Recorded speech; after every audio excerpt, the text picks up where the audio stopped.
Hello, everyone, and welcome to the Relief Valve podcast. And here's RFK with some words to say as we get into all this.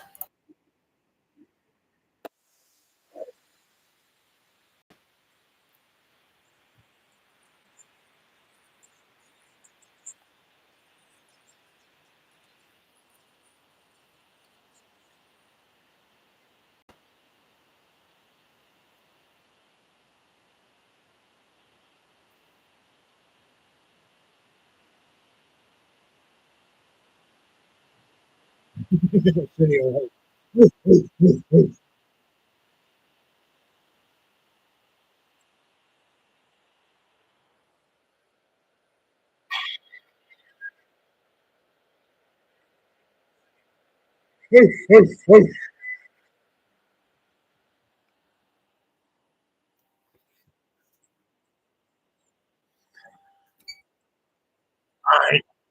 I spent a lot of money. No, but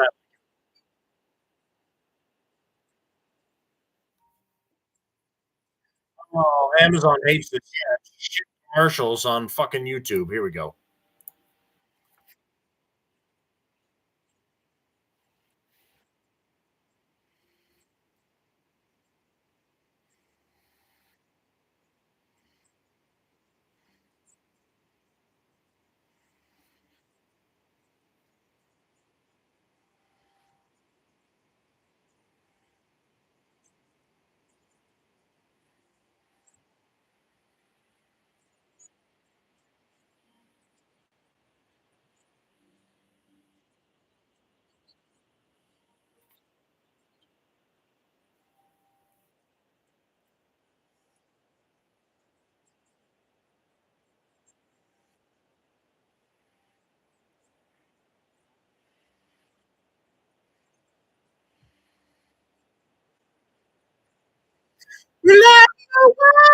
It's popular.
God's sake.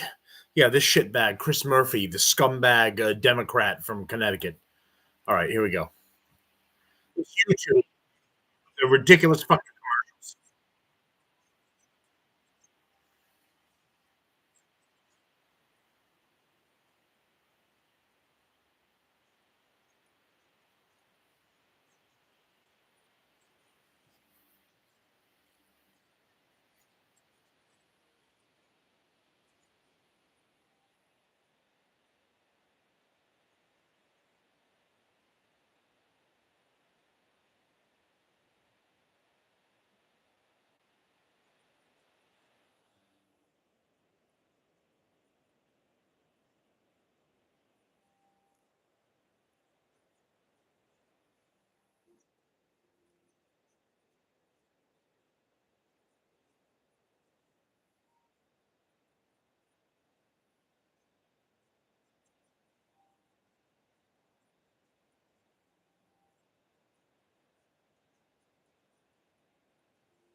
Yes, that's exactly what Kamala's statements are. I was born in a middle class family. So this was RFK. Admittedly, a couple of days ago, it was the 27th at a Trump rally, talking about why you should reject Kamala Harris. Agree with 100% agree with that.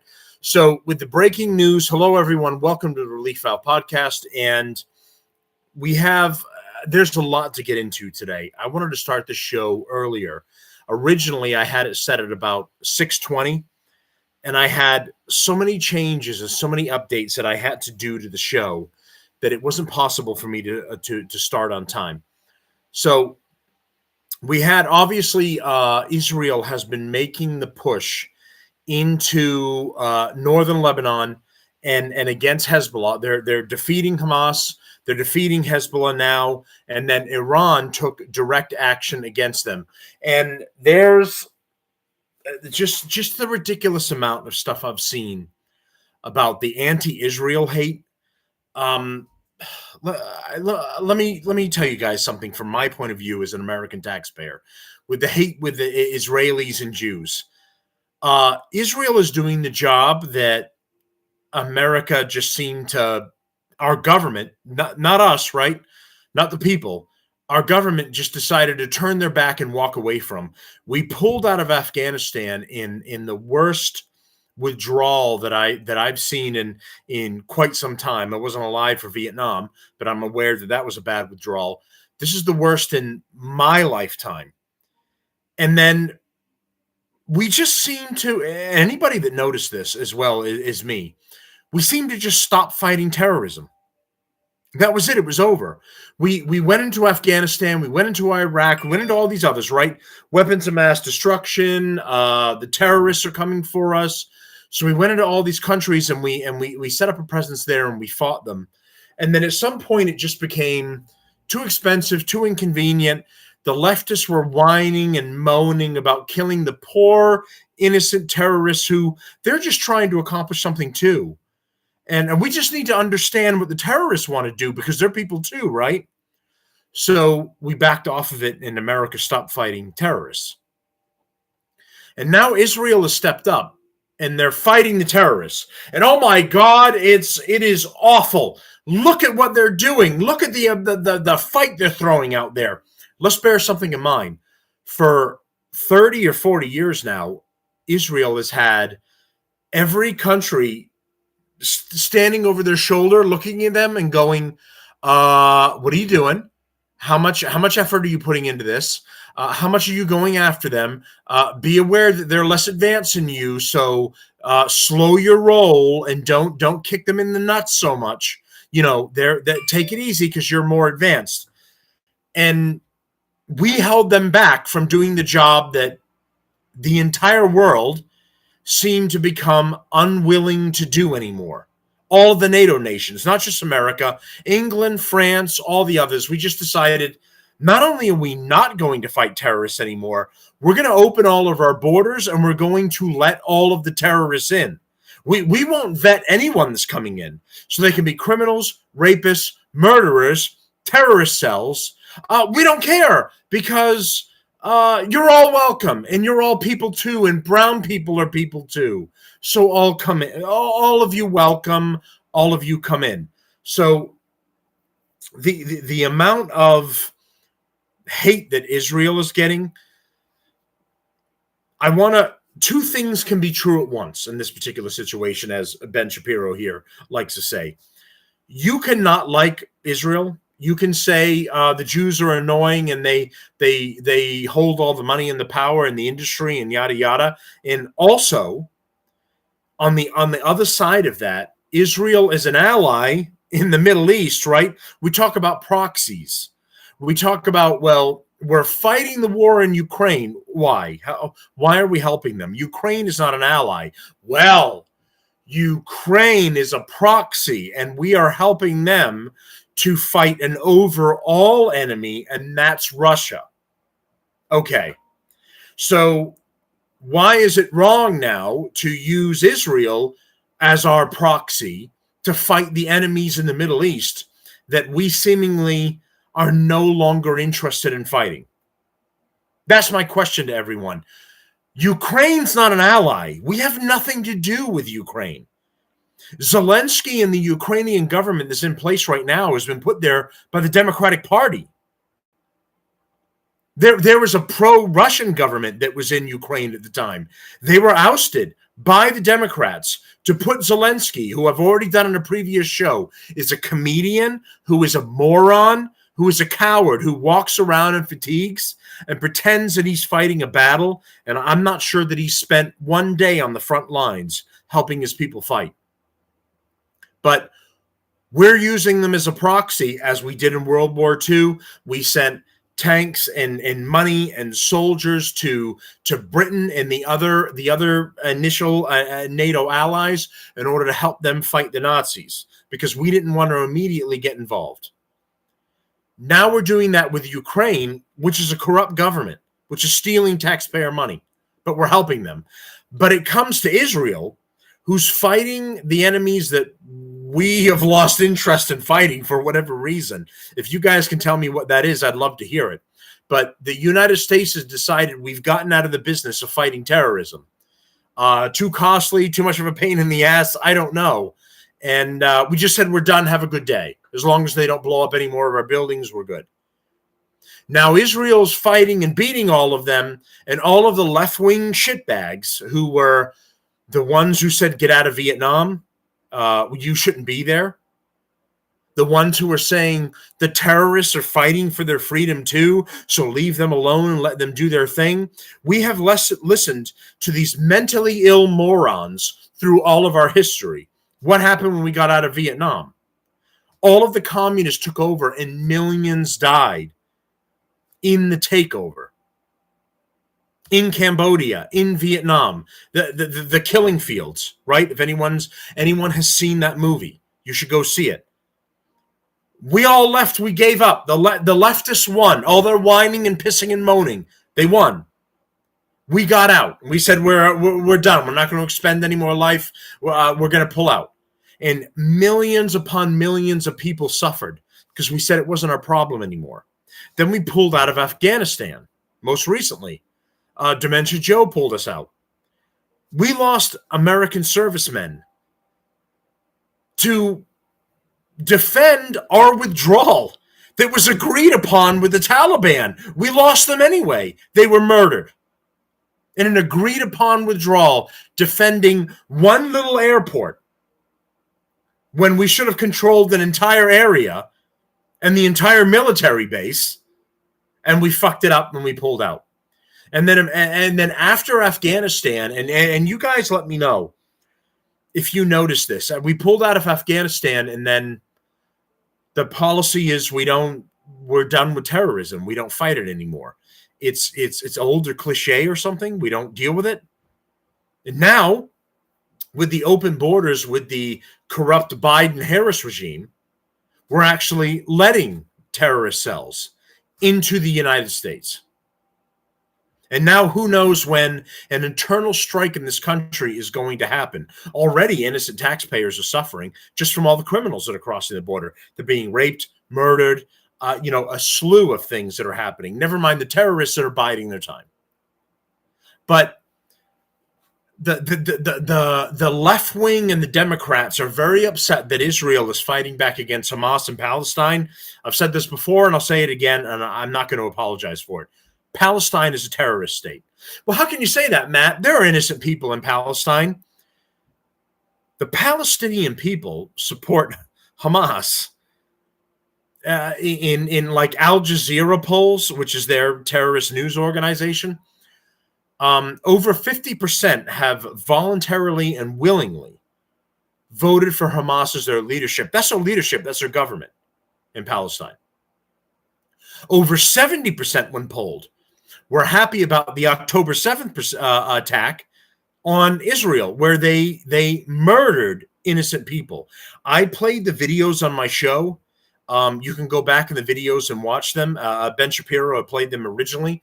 And I watched one guy having his head hacked off by a blunt garden hoe.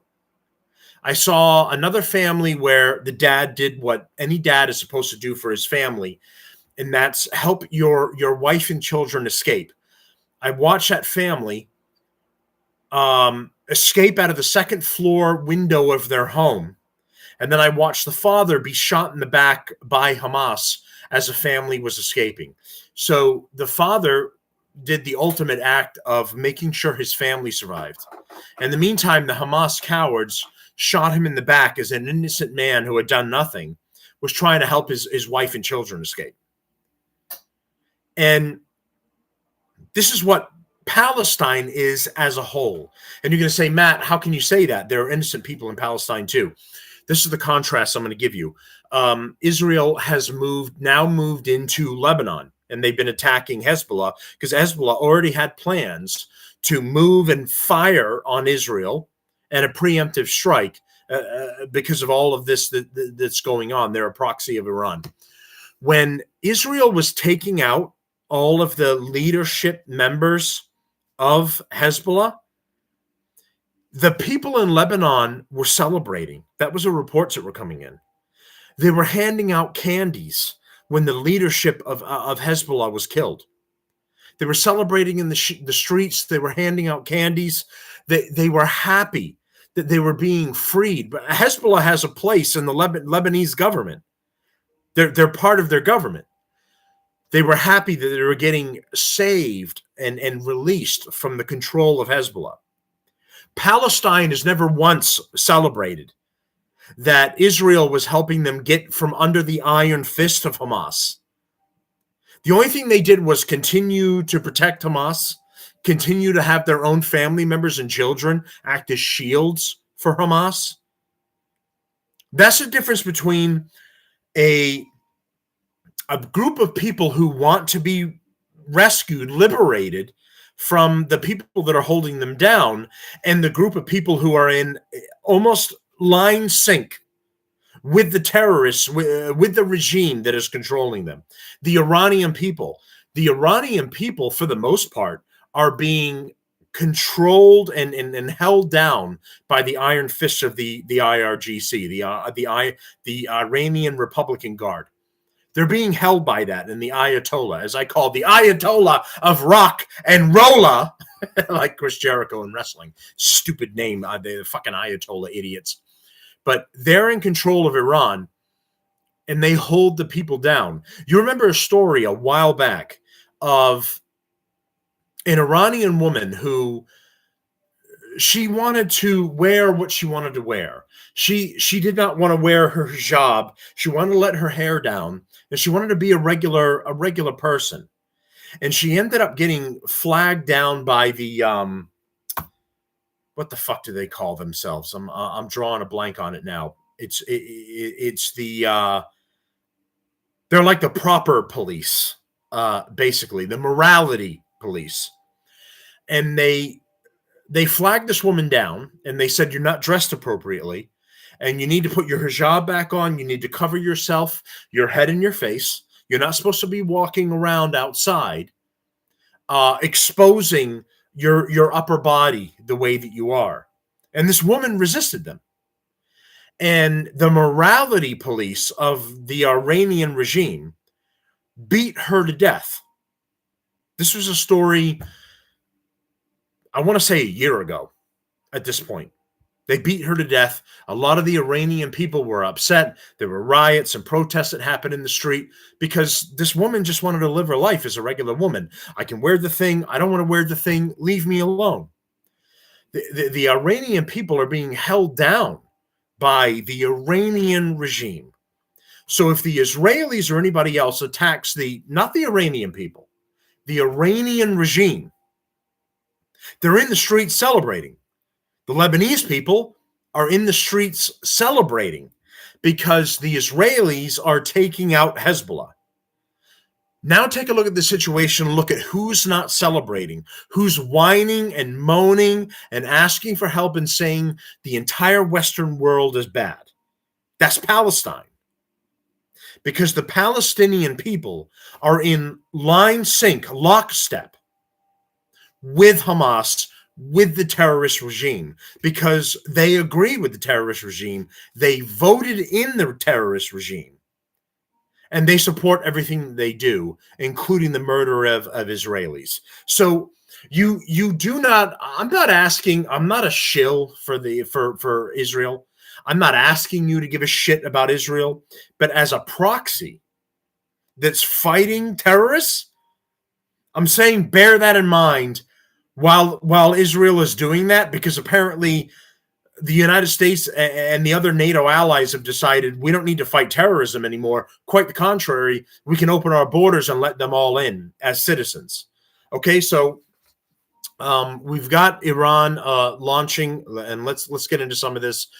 I don't want to play too much of everyone's shows because I don't want to plagiarize them. I've got the Enforcer, and I appreciate them for the information I get from them. And then I've got Shapiro's show that did a show earlier on today. The attacks from Iran came to Israel, about 200 missiles launched. That it was about 5 p.m. Middle East time, so 10, 11 a.m. our time, and we'll get into a little bit of it here.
All right, so we're gonna go. We're gonna get to some more here.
And he's correct about that. So let me be clear about something. When Trump was president, he was bringing peace in the Middle East. So the ones that hate the terrorists, that's Saudi Arabia, the UAE, the United Arab Emirates, Israel, and others, were working together to form a coalition to fight back against Hezbollah in Lebanon, Hamas in Palestine, and any other actors. And Iran itself is the one that backs all of them. They were working against them to shut them down. When Trump got out of office and Dementia Joe and Comrade Kamala got in, they threw all of that under the bus. They threw it away completely, which is what emboldened all of these actors to take the action they're taking right now. Even moving a step further, Putin never took the actions he did while Trump was in office, but he took them while Biden was in office because Biden's weak. His brain is made of expired oatmeal. And under Democratic rule, the United States was never going to take any decisive action against any actors, any bad actors in the world that were gonna take horrible actions. So you've got China taking actions and military actions and training and threatening Taiwan. You've got Russia invading Ukraine, and now you've got the terrorist actors going after Israel, an American ally. This never happened under Trump. It is happening under the corrupt Biden regime of Biden and Harris. And they know because they smell blood in the water, they smell weakness. They saw that we were never going to take any real action. Let's go to today, right now, and what's happening. There is an American fleet off of the coast of Gaza in Israel right now. We are helping, but the only action we're taking is to shoot down the missiles that are being fired by Iran, and then what we can intercept by Hezbollah and what we can intercept by Hamas. That's it. Purely defensive. We're not taking any offensive action against any of these actors at all. Now think about in a real world situation where you should take proper action. Your allies are being attacked, right? You're in an alliance. That is the whole point of alliance. One side helps you if you're in danger. You help the other side if they're in danger. We're doing 50% of the action right now to defend Israel. We're shooting down missiles and bombs that are being shot by Iran, Hamas, and Hezbollah. But we are not taking direct action against Hamas, Hezbollah, or Iran. I mean, that's odd when it comes to defending an ally. But then you hear about all of the NATO countries, and if you attack one NATO country, all of the other NATO countries, as per the articles, are obligated to attack the country that attacked the countries that are part of the NATO alliance. But in the meantime, we're just sitting there shooting missiles down. We're just acting in pure defense. We're not doing anything else. That's odd, isn't it? Shouldn't we be doing more? In my opinion, yes, we should.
So what he's going to bring up here is there was, at the same time the missiles were being fired from Iran, There were a couple of guys who got off the train from, I believe, the West Bank, and they decided to do an internal terrorist attack.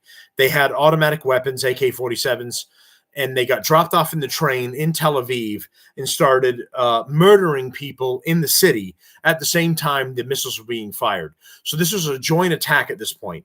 So these guys were they started the attack. They were on the run.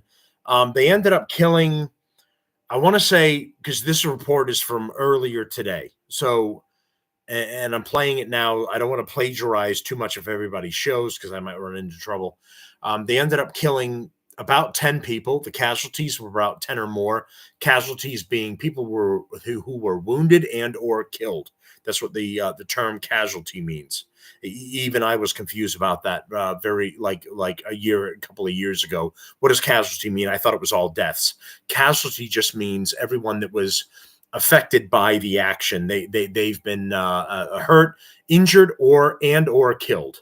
So at the same time, these guys got off the train, started killing multiple people, and they were eventually killed themselves. This is what he's getting into.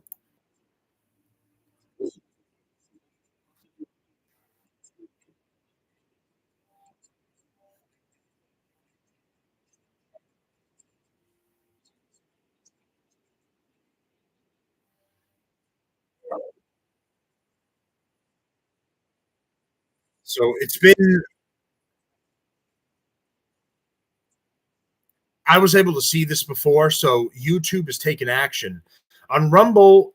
No, on Rumble you're not going to be able to see it because it's this is on YouTube and they blanked it out.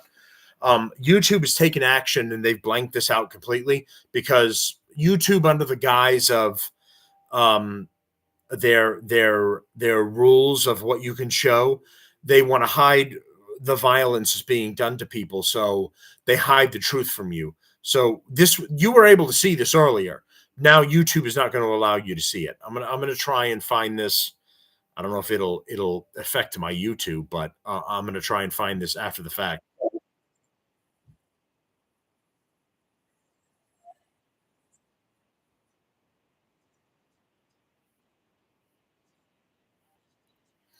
All right, at the risk of whatever this is going to do to me on YouTube, I'm going to try and find this on Rumble, an edited version that might be okay for YouTube. You can see what the action they've taken already.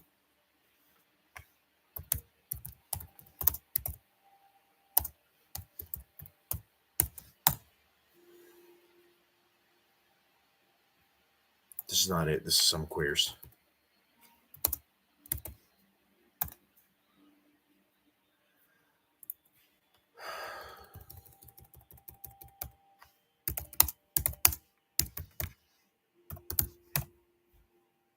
Ugh.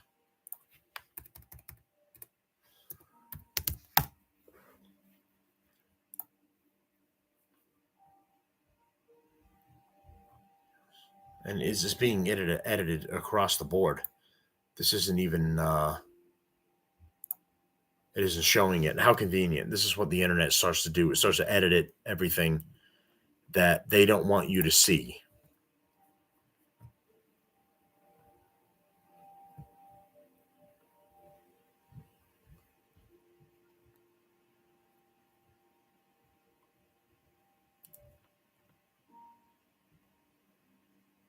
Yeah, 7 months ago. That's not right.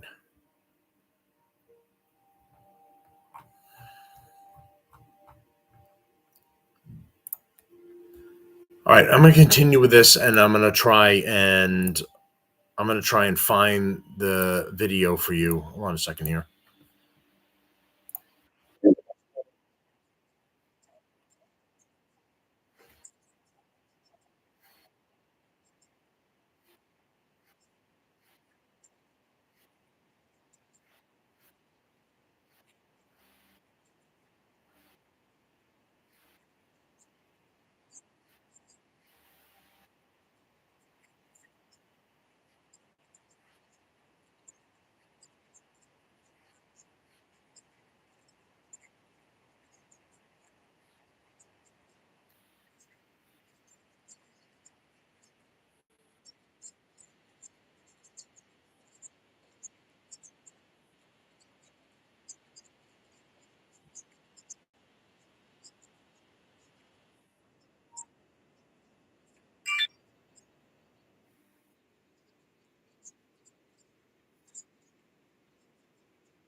So here's the strike time here hitting Israel.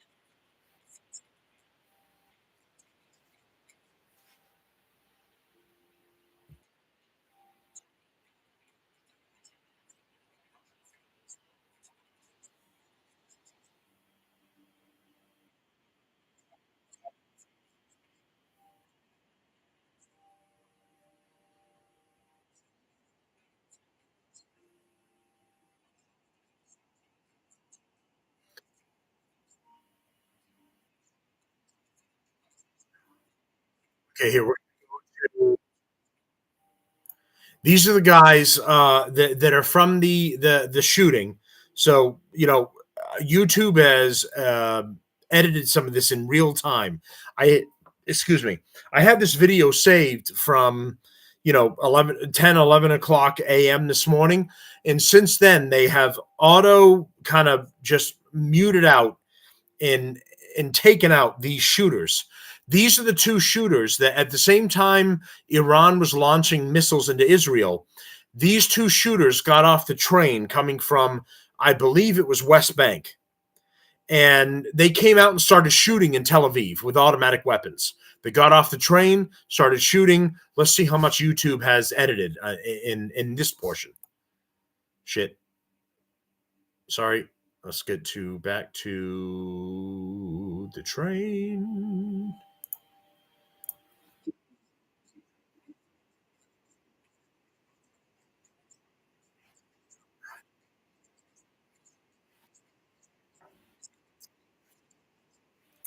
Nope, we got to get to the train shooters. Where are they? Or they have taken that out completely because I saw me select the shooters and it's gone.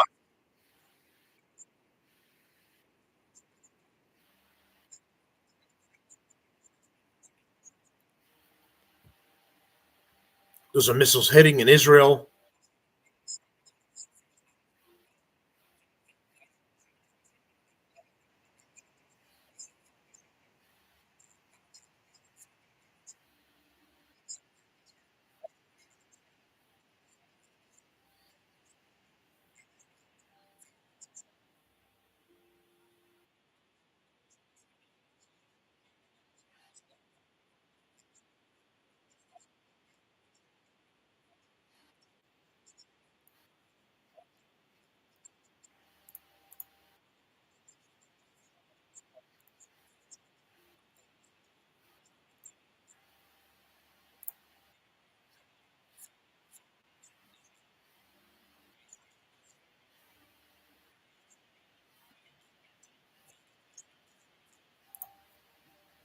Fuck around and find out.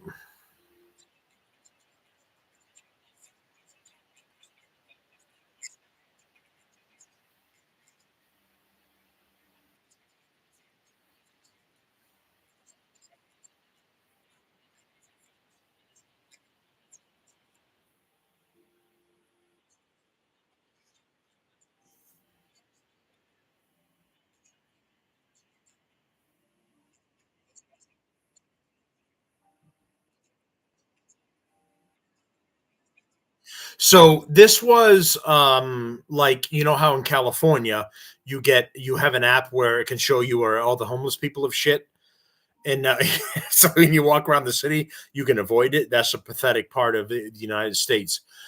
This particular app in Israel can show the warning areas of where the strikes are coming from, terrorist attacks and missiles. So as you can see here, most of Israel is under red alert. He'll explain this. This is red alert. This means if you're in all of these areas, south has been evacuated, all down here. There are no more Israelis living here. That's why this is all brown. There's nothing else there. And everyone in northern Israel or southern Israel, is, I guess the way you look at it, you're turning the map upside down. So northern Israel is evacuated. Southern Israel is all under risk. This is what. So if you pop this up on your phone in Israel on the Red Alerts app, this is going to show you where all the warning areas are. And then if you're within these areas, which everybody is at this time, it's going to tell you to get into a shelter and get to safety because missiles are dropping. They don't know where, so get into safety.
So bear in mind, this is earlier today. I'm going to go to Enforcer right now.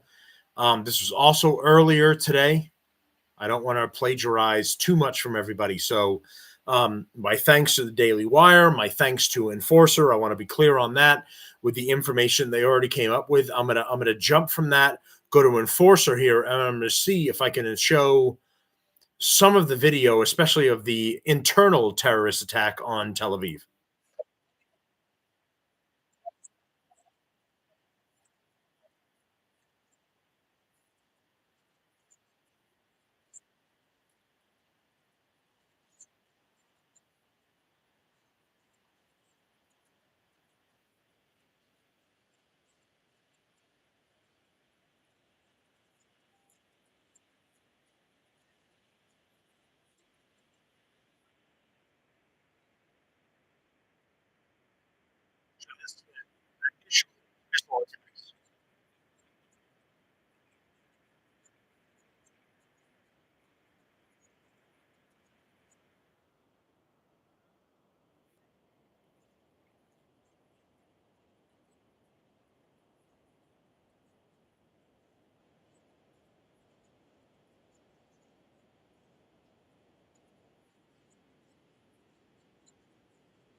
So first, I want to thank the Enforcer and the Daily Wire for this data, this information here. I don't use anything that I don't thank other sources for, and this is from earlier today, around between 10 and noon Eastern time, United States, that they were going over these strikes, just as um, uh, comparison for where this information is coming from. It was earlier today.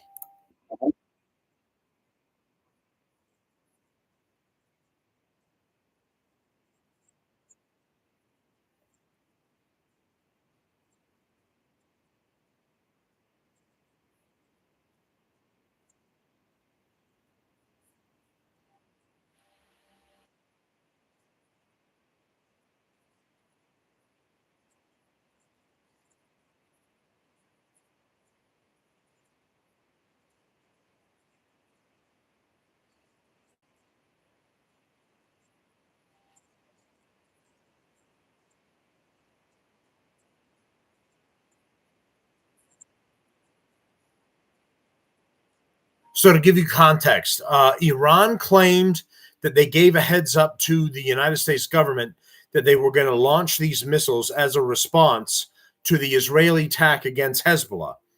The Pentagon came on with a statement, and I have the Pentagon statement here, where they said they're claiming, anyway, that they did not receive a heads up or an update from Iran that they were firing these missiles. Here's some of that. We're going to jump over here a little bit, and I apologize. To bear with me.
Sorry, guys. 1 second here. Sorry.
As you can see here, Iran is claiming that they gave a heads up, like Israel gives a heads up most of the time, not for the most recent actions, because they've lost faith with the American government. But Iran was claiming that they gave a heads up to the American government and the Pentagon that they were going to be launching the strike. And this shitbag is claiming that they gave no heads up at all. So now there's a lot of disinformation, as the left likes to say, about the information that's actually coming out of the Middle East and what we got.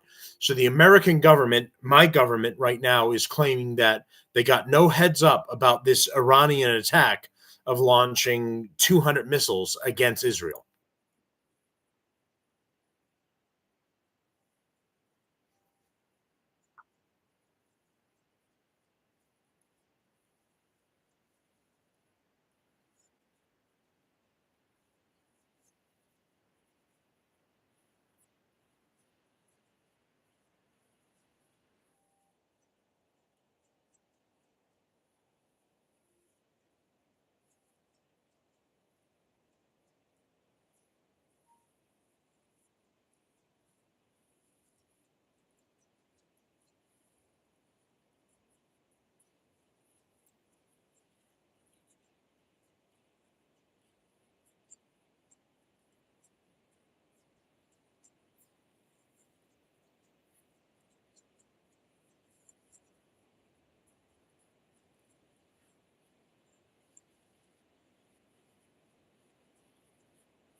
Shut the fuck up, faggot. All right, hold on. Fuck off. Thank you.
So a lot of this, just to be clear for everyone, is going to be bullshit answers from the Pentagon and idiot reporters who ask stupid questions that don't help anyone.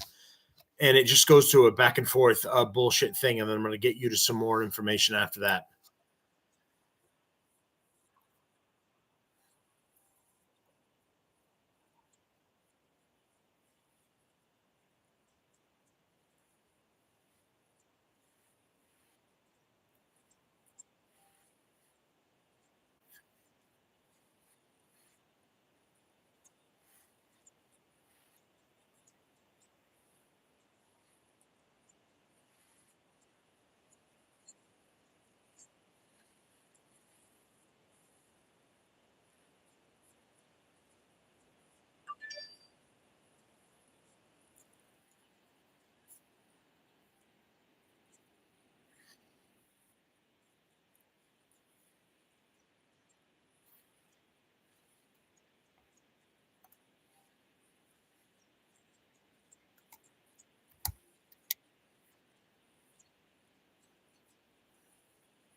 So a lot of bullshit. He's general shitbag here.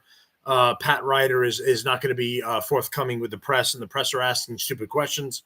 So they're not going to get definitive answers on everything that is going on here. So we are here for the vice presidential debate. This was my plan from the beginning, before this retaliation started. But I felt it was important to get on. I had so much prep and change to do early on that I couldn't combine all of this together, because I wanted to get on hours ago to talk about this and then work on the VP debate. Here's some of the prep here. It's going to be starting shortly, if not right now. Let's take a listen here.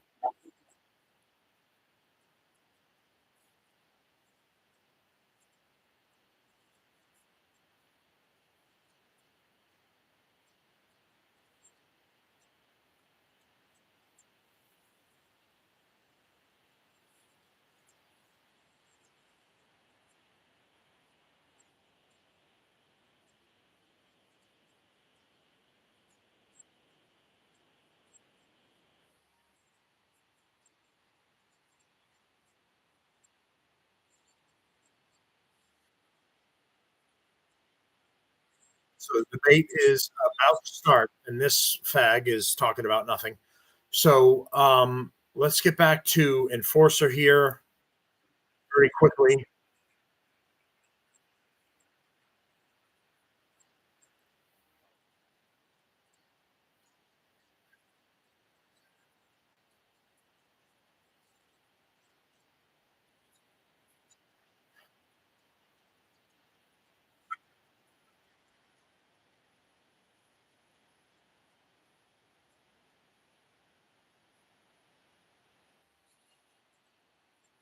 It's a video of nothing.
So here we go. We're gonna stop right here. We're gonna go to the debate, which is why we're here.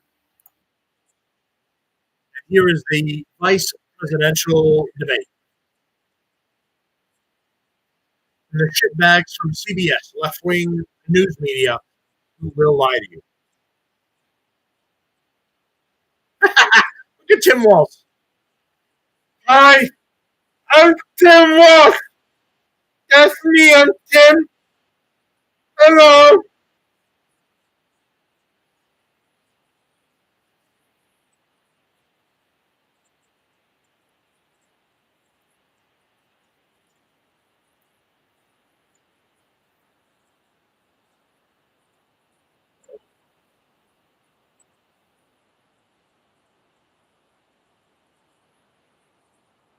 Discretion of the shitbag left wing moderator.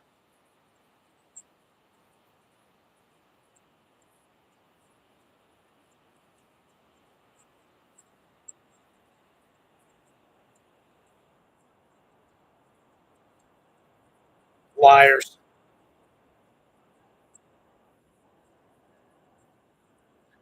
Welcome to the shit show.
Thank you. I'm gay.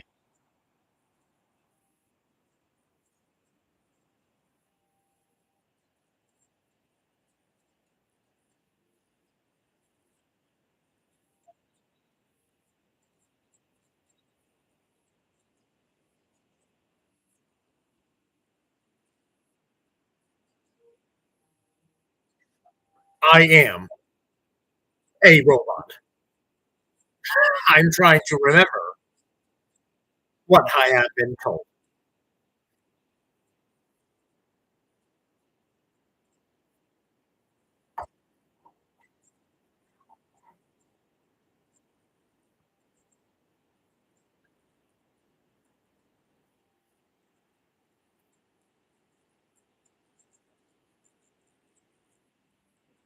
Oh, good one. Look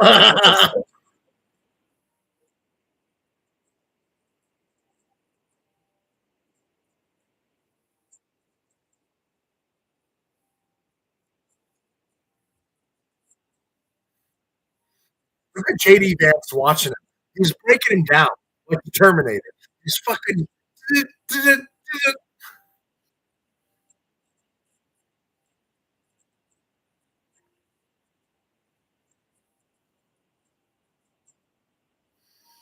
This fucking retard is trying to remember everything that he was told before he walked out.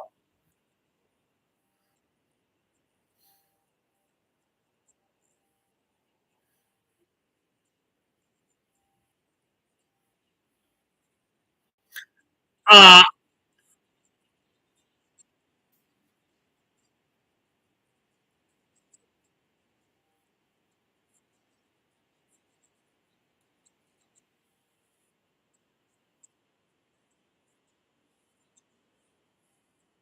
Here you go.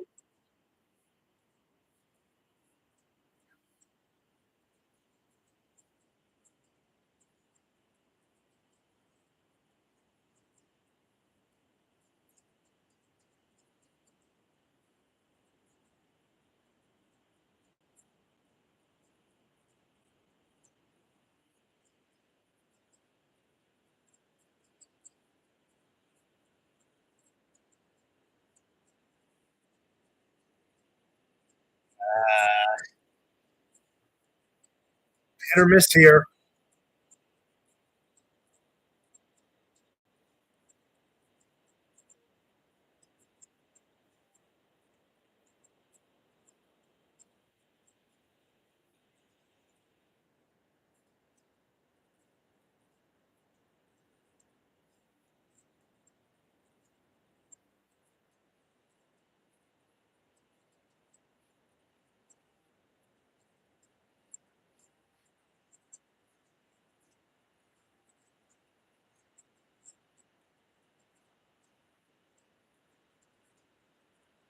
Correct.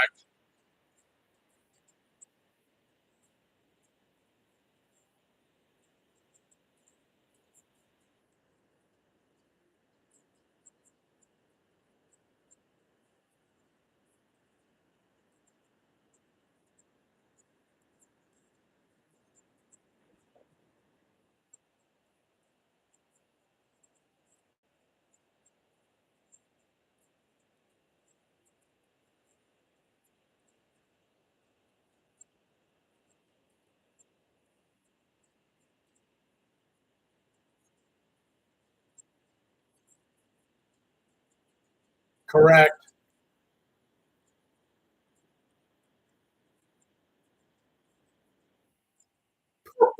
Smooth.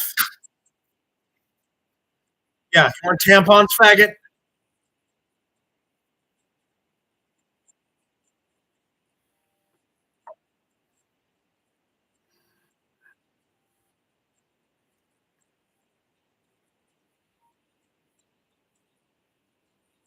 No, he didn't.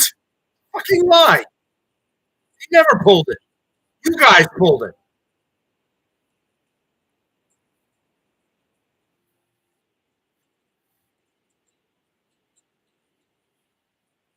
Not true.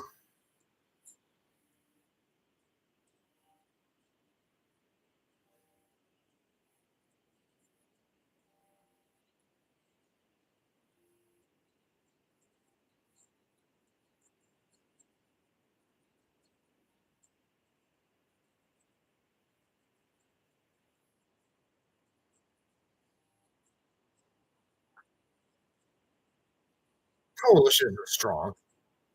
Comrade Kamala ain't doing shit.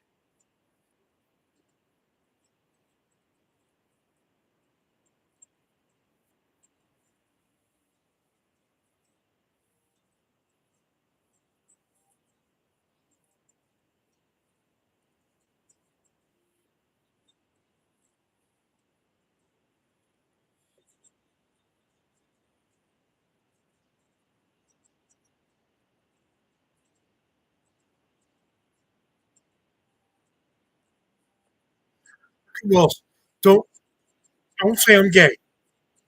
Don't say I'm gay.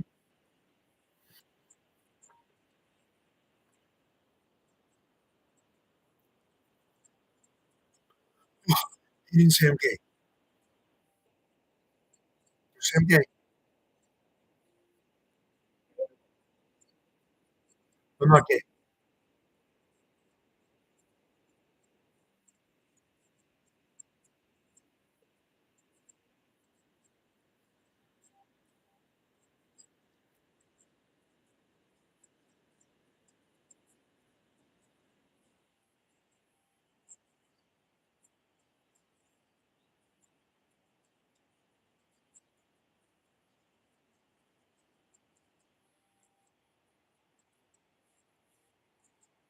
Thank you.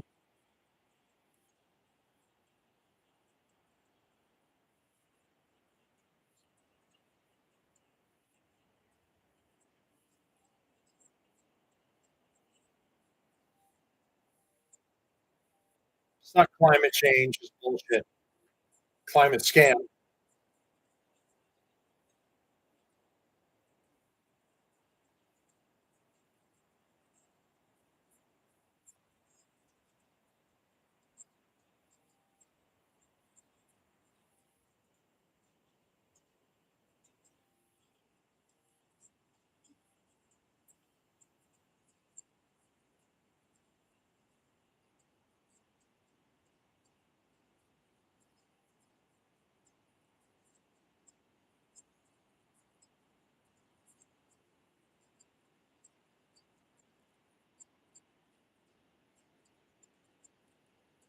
I do. And I'm not gay. Fucking fag.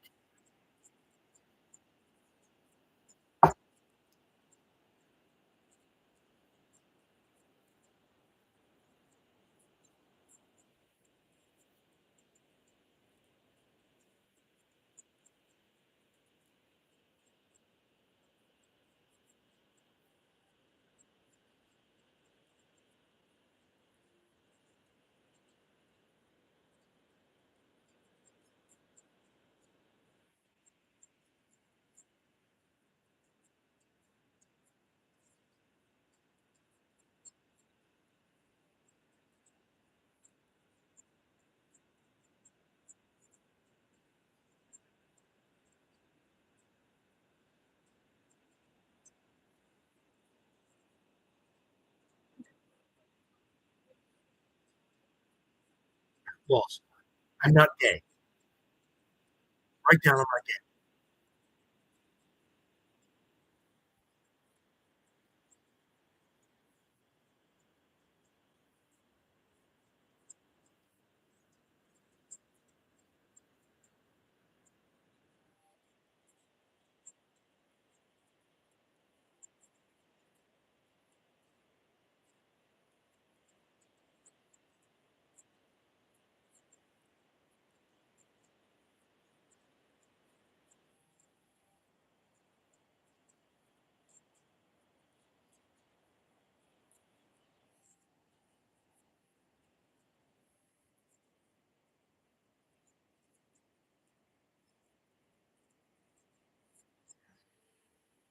as a human being who is not gay.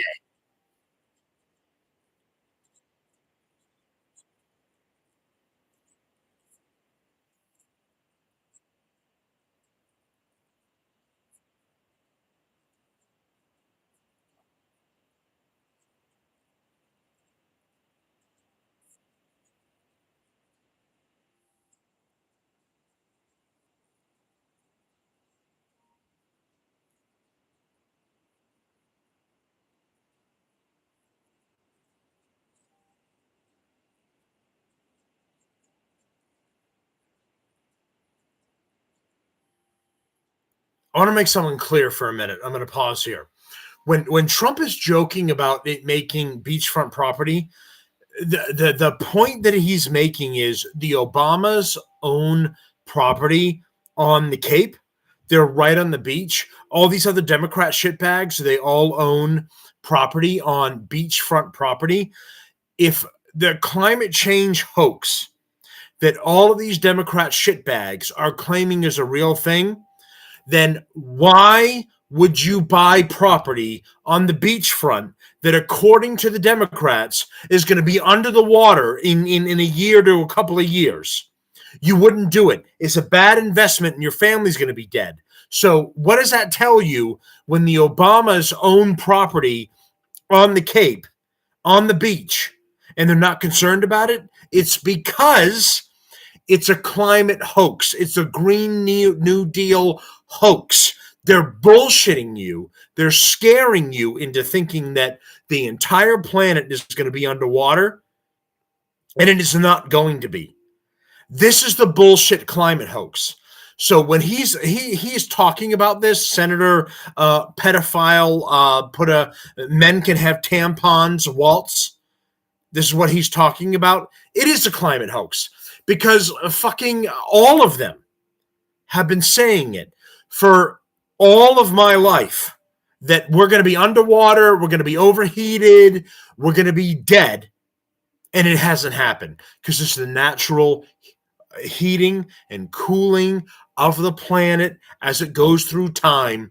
This is by science, with even scientists coming out and saying behind the scenes, what's happened, the conversation is this is bullshit. They're trying to scare you. It is not as bad as what they're making it out to be.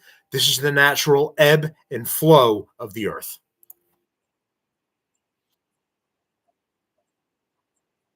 No, it hasn't.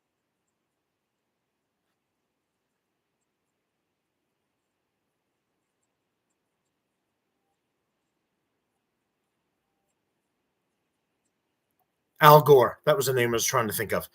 Al Gore tried to say fucking 15 years ago, we should all be dead by now. And the whales were going to be dead, and everybody was going to be dead because of the Green New Deal, the changing of the climate, hoax, bullshit. Are we all still here? So a bad hurricane happened. Does that mean there's a climate change? No, it doesn't. It means the ebb and flow of the planet. That means a bad one hit the area. And by the way, it didn't affect Florida as bad as it hit North Carolina and Georgia. When, if you go by the Democrats' information, it sort of like destroyed Florida. So the weather does its own thing, unless tinfoil hat thing that somebody has a weather control device, and that'll take an entirely different episode for us to discuss that. But they have a weather control device which is making the effects worse in other areas, and we can discuss that at another time. But as far as the planet's natural ebb and flow, it is not as bad as the radical Democrats would like you to believe.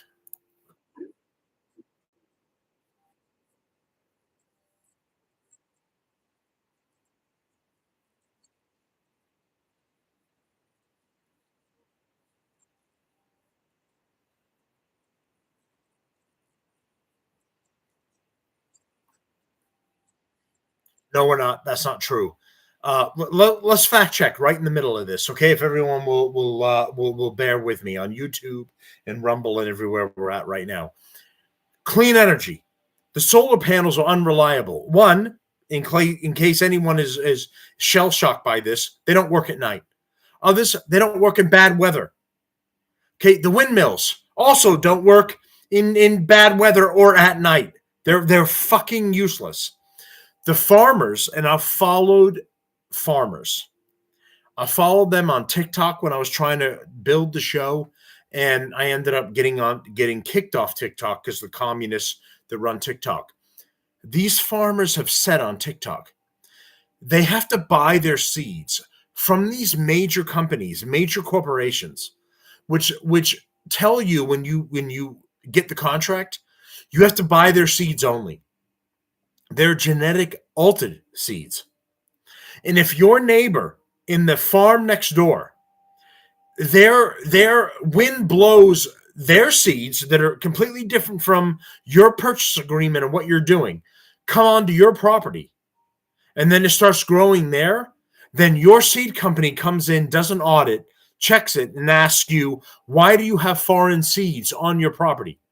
There is a whole host of information for these poor farmers. And one of the things that I want to do for this show, and I'm getting on a side rant. We're going to get back to the vice president debate. So I apologize, and I hope you stick with me. One of the things that I want to do with this show is to support the farmers of our nation when I grow it, and to give them the proper support that they need, because the way that they buy those seeds now is essentially a contract. So they buy the seeds and they can only use that company's seeds. And God forbid that the company does an audit of your property and your land, and they find that you're using you're using seed from somewhere else. Two, seedlings from another property accidentally blew on yours, and you need to have a proper excuse as to how your farm and your seeds got germinated from the farm next to you or from somewhere else, and it started growing seed that you didn't purchase from that company. They go after you and they cut you off and they sue you. So these Democrats are trying to claim all of these things about farmers, and I encourage you, and I'm going to do a show about this. The farmers in our local and in the United States that are trying to buy from these bullshit companies, because this is how you get major grain seed from them now. It's a conglomerate. Is you have to abide by their rules, and these farmers are getting screwed over by these companies. If for any reason you fail an audit, like a tax audit, but for farmers using seed, and they find somebody else's seed, or they find something else that's irregular with your property, they're all over you and they're shutting your farm down. So don't believe what Walsh is saying. He's full of shit about he is supporting and believes in farmers. It's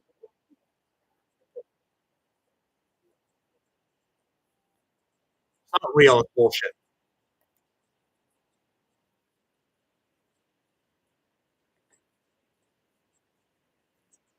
Yeah, with illegals,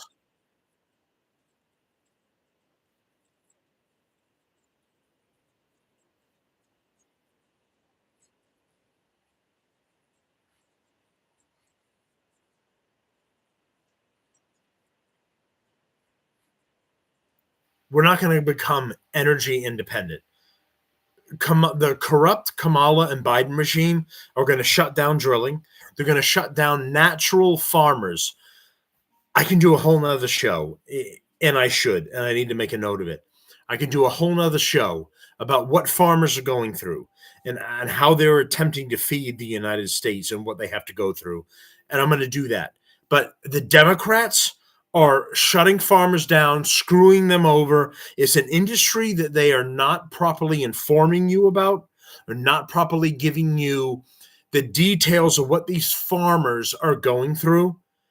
And I'm doing a show about it. We're gonna go on, so I don't shut this whole thing down. But the bullshit that Walsh and the Democratic Party are giving you about farmers is completely wrong.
By the way, China doesn't give a fuck about clean energy or clean continents.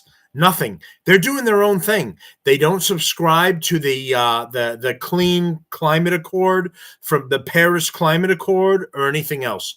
China doesn't give a fuck. But the Democrats would like you to think that, well, we're going to get China on board. And the rest of the countries, well, they said something and they wrote it on paper. So that's what we're going to do.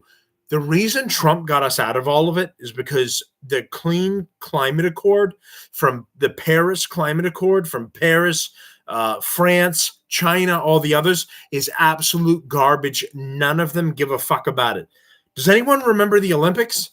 You remember when the Olympic swimmers jumped in the Seine, the fucking the river there in France, and they all got sick and they were taken into breathing in shit and trash for the most recent 2024 Paris Olympics, because the French waters are disgusting, absolute disaster. Where are the Paris Climate Accords? In France. Where is the most polluted water and garbage? France.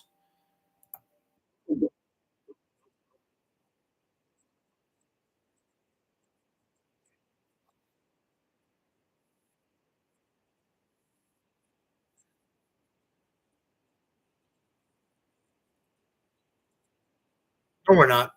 He's a liar. His group is shutting mining down.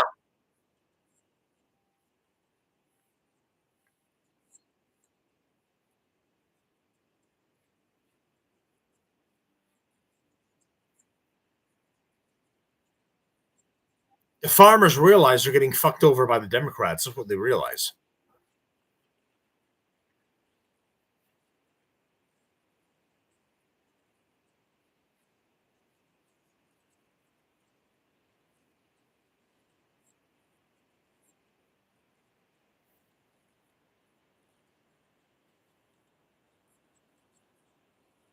They're not doing that at all.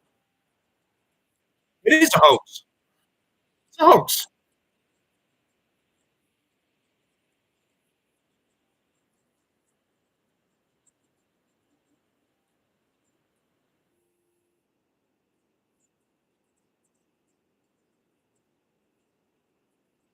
No, it isn't. That's a lie. It's not an unprecedented rate. The Earth is cooling and heating as it's supposed to, and climate professionals, the legitimate ones, have come out and said this is completely normal. The Democrats, what this dumb slut is talking about, the professionals have come out and said that the temperature of the Earth will increase by 1% in like the next 50 to 70 years, if not 100 years. It is the ebb and flow of the planet, not the bullshit that the Democrats are putting on you. This is it is literally the Green New Deal scam, and it's to scare you and to distract you from the bullshit that they're trying to do. Do not believe this. You don't even have to take my word for it if you're not comfortable with it. Go look at the actual professionals. Ben Shapiro had one, a nuclear physicist, and he interviewed him at the time.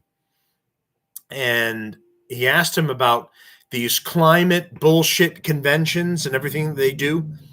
And the guy admitted behind the scenes, after they're done with the fear mongering, after they're done at scaring all of you and telling you the earth is going to be destroyed in 6 months, behind the scenes, they go, it's not that bad. Yes, there's pollution. Yes, there are things that are being done that are being bad. Yes, of course, we can treat our planet better. But the Democrats would have you believe that the planet won't survive for 6 more months unless we do all this blah, blah, blah bullshit. All the electric cars, which, how do you make a battery for an electric car? You dig and destroy the planet, dig into it to get the lithium and get the other pieces that you need to make it. You destroy the planet by making these electric cars. But they want to assure you that fuel's bad, which, what do you find fossil fuels? In the earth. But that's bad. But digging in the earth and bringing out other elements and destroying it is good to make electric cars. The Green New Deal is a scam.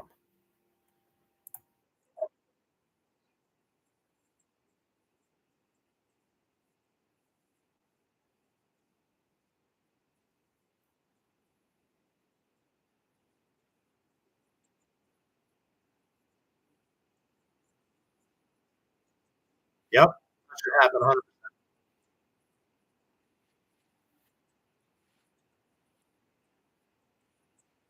Yep. Yep. You should.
I, look at Walsh for a minute when he keeps going back.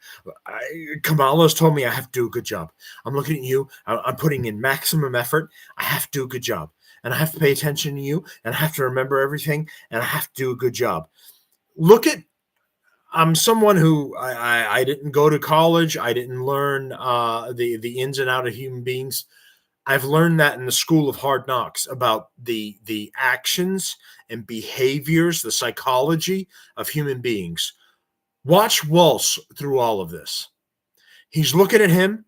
He's trying to retain in his stupid brain everything that they've told him, and he's trying to figure out, how do I counteract what JD Vance just said. I have to remember. I have to go back into my files, and I have to remember it out.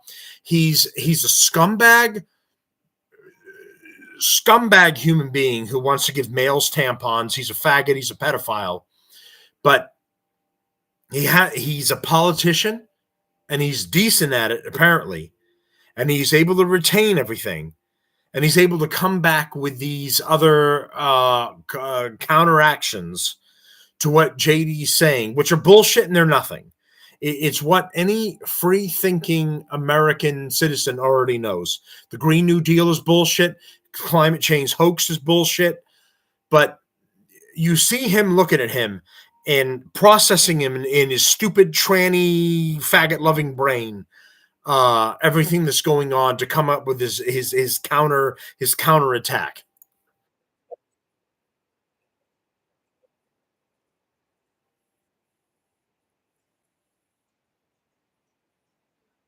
Oh, okay.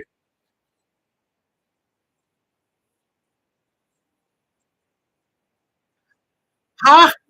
Tell me something in my earpiece. Drug mules are true.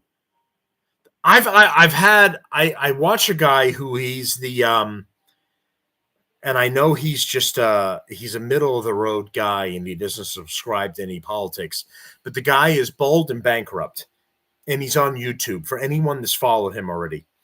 And he he was an English citizen and he went to go live in Russia or Ukraine. He knows multiple languages. He's a smart guy. And he wanted to see the process of the people leaving from the southern America, traveling through the area to get to the United States. So him and he ran into another guy, another YouTuber from Greece who was also staying there, and he went through it. The guy again, the guy's name is Bald and Bankrupt. If for anyone hasn't already seen him or you know what I'm talking about, and he followed the trail through all of it, and you have to buy these. You have to have money. You have to have a couple of bucks to pay off the coyotes, the cartels, and you have to get a band that gets you through safely through the areas of this jungle, making your way up north to make your way to the United States. And all of these people that are going through it, when you watch it, are they're either trying to make their way to the United States or they're being funneled by the cartels to bring drugs in. So Walt's here, this brain dead idiot. You can see from this view, he has no fucking clue what he's talking about. These cartels are, and it's been proven, are using these human beings to traffic fentanyl into the United States, be it innocent people that are trying to get a new life in the United States or people who are willingly or part of the cartel and they're trying to funnel it into the United States. Either way, it's happening.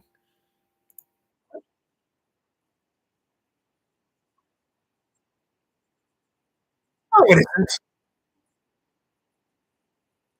No, it's not. It's crazy.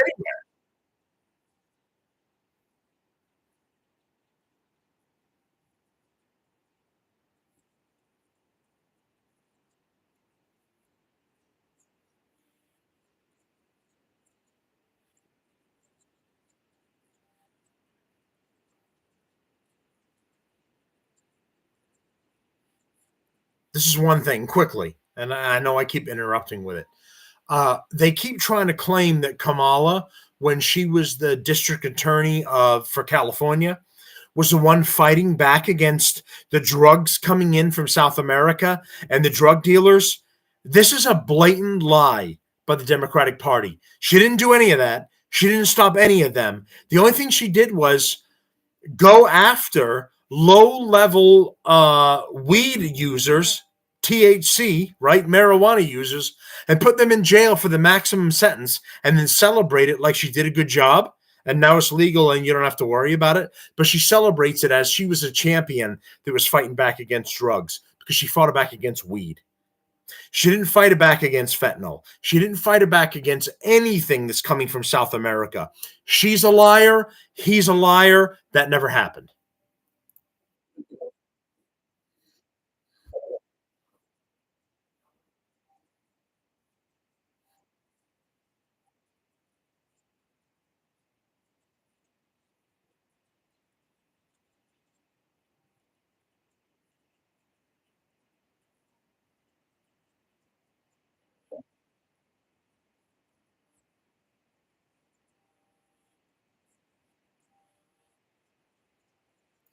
The border agents, the supply on the issue of supply on the border isn't the issue. The Democrats try to say they put 1,500 new border agents there, and then they told them don't do your job.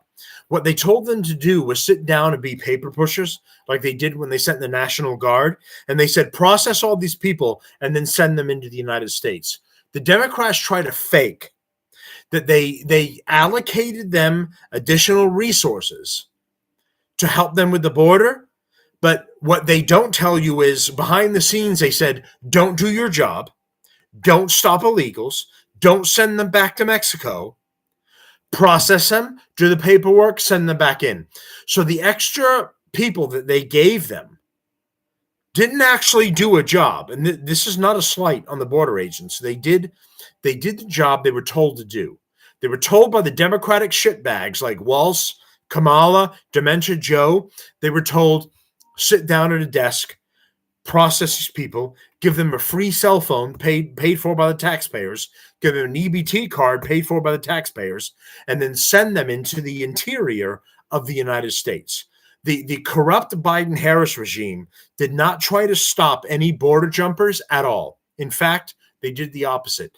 They wanted them in the country. The reason they want them in the country is more illegal votes for them, the Democratic Party, because they're losing real Americans who know they're full of shit.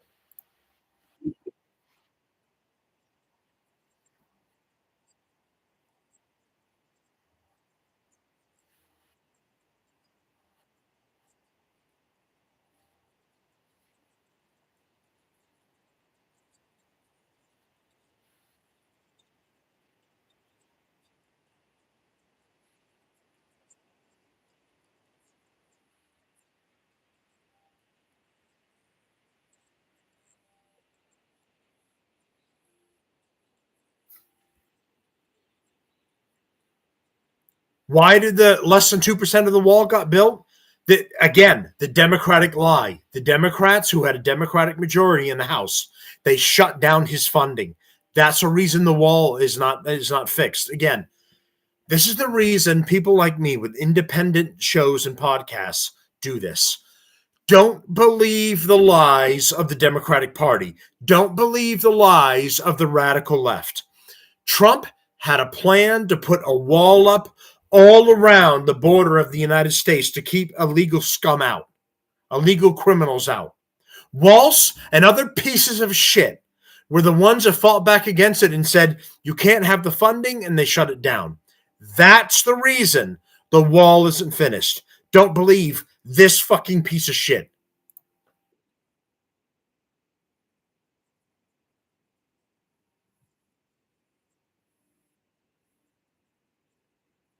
Look at his crazy fucking eyes. This is what the radical left and the Democrats look like. Crazy eyes. Because he came down the escalator and what the fuck? Trump kept all of his promises and keeping America safe. And these radical, communist, leftist Democrats that hate this country are the ones that worked against him.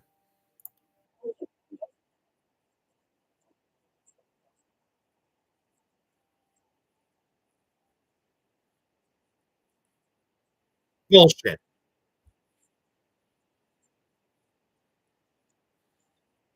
Didn't answer it, of course.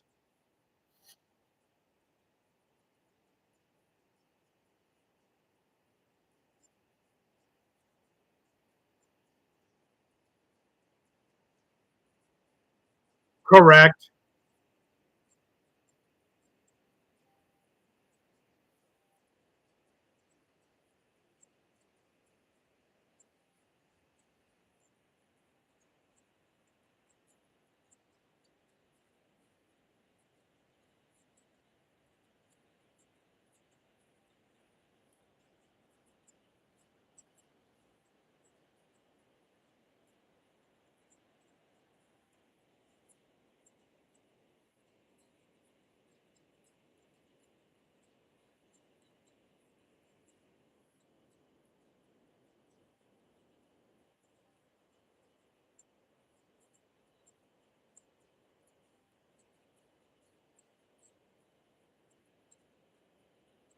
Look at Wells. Oh, I screwed up. She's going to beat me. She's going to hit me when I come home. By the way, JD Vance just did not get as much time as Walsh, the tampon loving faggot, just got to ramble nothing but absolute lies to all of you. JD Vance didn't get enough time. Now, CBS is handling it much better than the scumbags at NBC did. They are still denying him time to give this fucking anti American piece of shit Walsh the time to ramble absolute lies to the American people.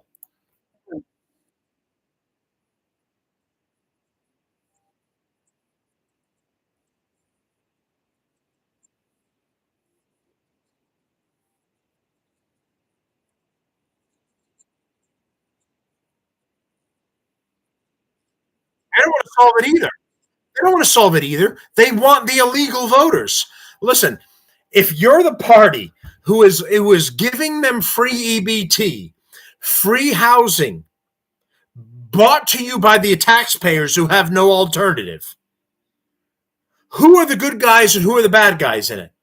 For the illegals, the Democrats are the good guys.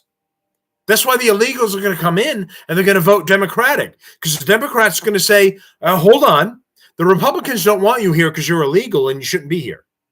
We're putting money in your hands. We're putting an EBT card in your hands. We're putting a free cell phone in your hands.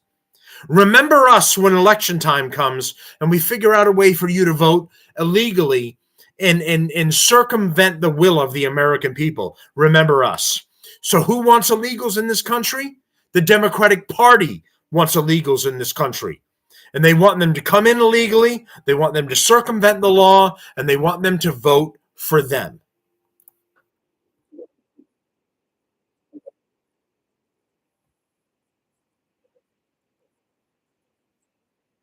They're not legal. The Haitians, none of them are legal.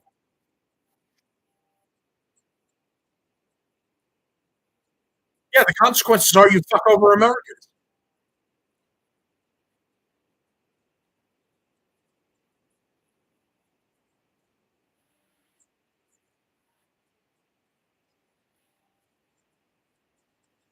That's not true.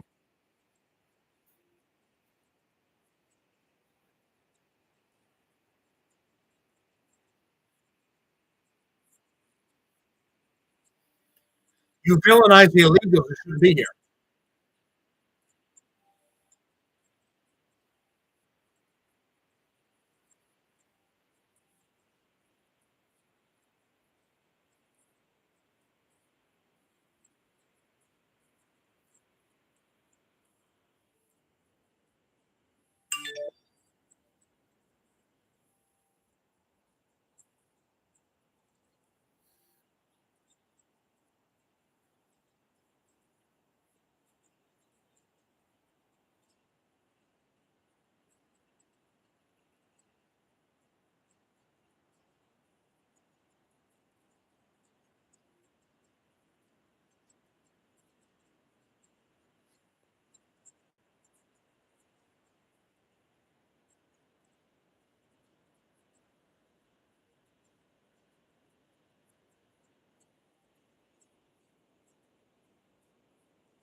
Bingo.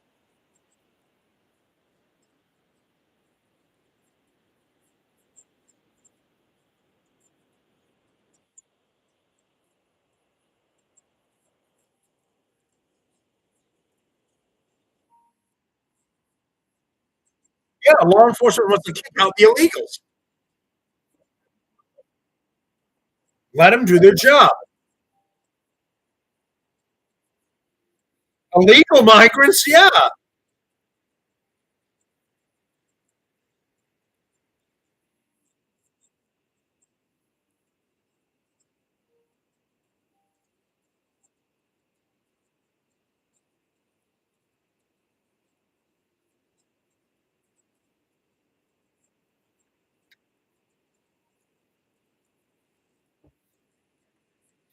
You don't have any faith. You want to put tampons in boys' asses in bathrooms. You're a fucking traitor. Tranny loving faggot.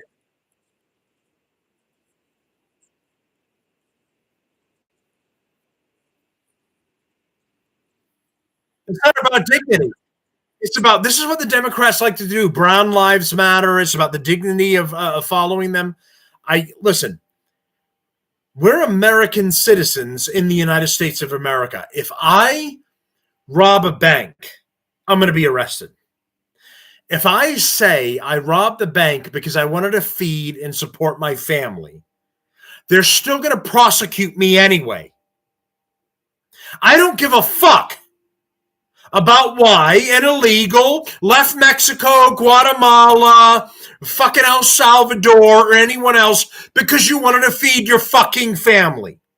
Follow the rules. I have to follow the rules. I get pulled over by a fucking cop.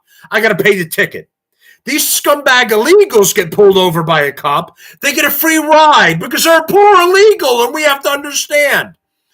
Follow the rules. The Americans want you to follow the rules because we have to follow the fucking rules. This is supposed to be a country of freedom. If I have to follow the rules and I'm a legal citizen paying my taxes, why should I tolerate an illegal coming from another country? I don't give a fuck what your circumstances are. You come over here, you cross our border, you break our laws. You're not supposed to come over here without following the proper protocol to become an American citizen. Because if I want to go to another country and do that, I have to follow their protocols to do it. I can't just fucking go on a boat across a border and walk in and I'm good to go. I have to follow the rules. The Democrats are pissed off because the American citizens that they fuck over and make us follow their bullshit rules, their bullshit gun rules, their bullshit gun regulations, their bullshit police fucking us all over with speeding tickets and other bullshit when they should just mind their goddamn business and let us live our lives? We have to follow that in America. But an illegal gets to come over from another country, break the rule of our border, come in here, get an EBT card paid for by us sucker taxpayers, a free cell phone paid for by us sucker taxpayers, and then they get to rape our young daughters, rape our citizens, take advantage of our system, and we get told, well, can't you understand that they're people too? I don't give a fuck if they're people. Be a people in the country you fucking came from. And if you don't like it or you don't want to change it, fuck you. If you don't like Puerto Rico, fuck you. If you don't like Guatemala, fuck you. If you don't like Mexico, fuck you. If you can't find your opportunity to fight back against your piece of shit country and make it better, don't come here and shove this shit down my throat, the taxpayer's throat. This is everyone's problem. I'm fighting for my country. This is the reason I started this show. I'm fighting for my country. I'm doing what I can without the FBI or the CIA kicking down my door and arresting me. I'm doing my part with this podcast to try and fight for my country and try and give this information to all the other taxpayers out there that don't know what's going on. I'm fighting for my country. I'm not fleeing. I'm not going to Canada. I'm not going to Mexico. I'm not going to the Virgin Islands or the Caribbean. I'm not escaping my country because I can't deal with it anymore. I'm staying here and I'm fighting while I'm trying to raise a family. And then I fly my flag freely and patriotically outside of my house for everyone to see. Because if you don't like it, fuck you. These scumbags and these cowards that are leaving their countries, I don't care that you want a better life for your kids. I don't care that you want a better life for you. I don't care that you want to try and find a way to make money. And then you come to my country and you fly your piece of shit flag. You fly the Puerto Rican flag. You fly the Mexican flag. You fly the Guatemalan flag. If it was so fucking great, why'd you leave? But the Democrats want us to respect the people that are coming over here. I'll respect you if you follow the law and you come to this country legally. There are thousands of immigrants, millions of immigrants that are in this country. They follow the law. They went through hell to get here. And those immigrants are turning around right now and saying, I don't want the illegals here, right? You've got legal Mexican immigrants. You've got legal Puerto Ricans. You've got legal, I don't know, Puerto Rico's a territory. I don't fucking care. We bailed them out from a situation where they were eating their own cats and dogs because their society was going to shit. That's the reason they're American territory now. We came in after they were abandoned and we rescued them, and now they're considered a protected territory of the United States.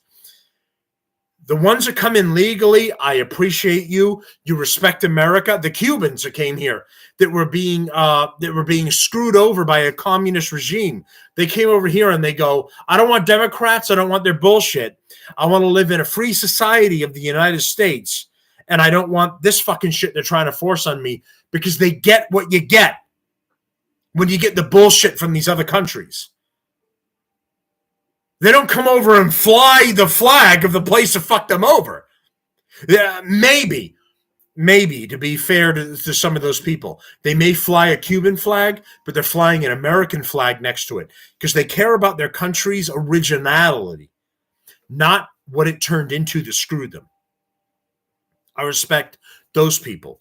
If you're a legal Mexican immigrant that came here and you fly the Mexican flag because you care about the Mexican heritage before it went to shit, but then you fly an American flag next to it because you care about the American country that gave you an opportunity, I appreciate you.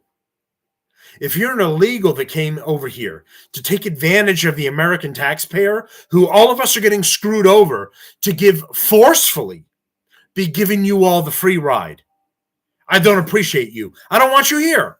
And I don't care if you think I'm a racist that doesn't want you and it doesn't want to deal with it or whatever. I don't. I don't want you here.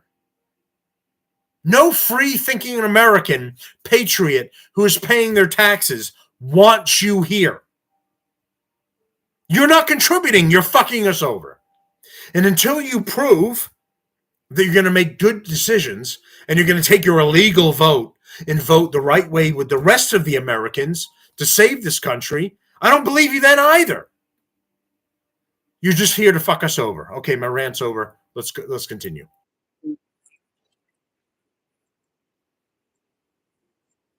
Yep, they're eating animals. That's a fact. I don't care how many there are. That's a fact.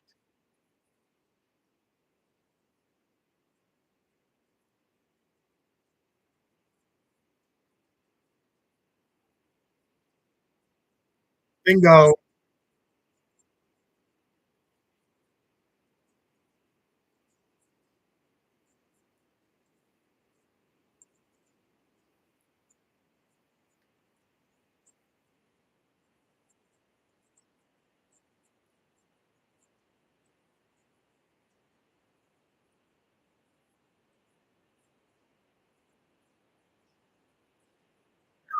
Stop. Let him speak.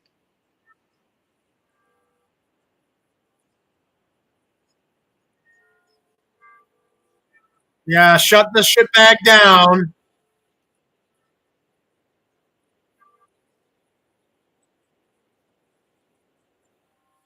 Yeah, we know the legal process, and Democrats are fucking breaking it.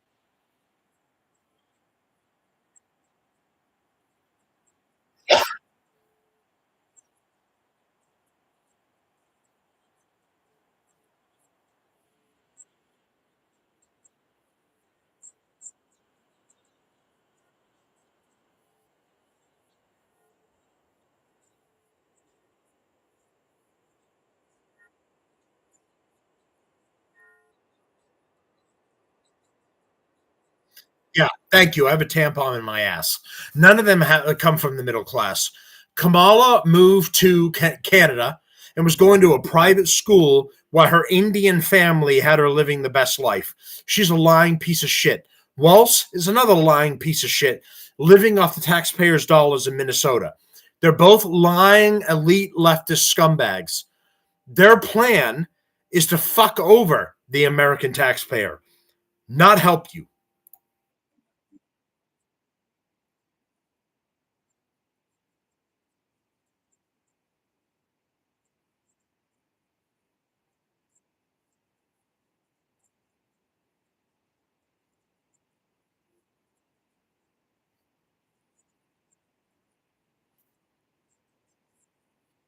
The down payment assistance is mostly for minorities, most for blacks, most for others. It is not for whites. It is discriminatory against certain groups of human beings.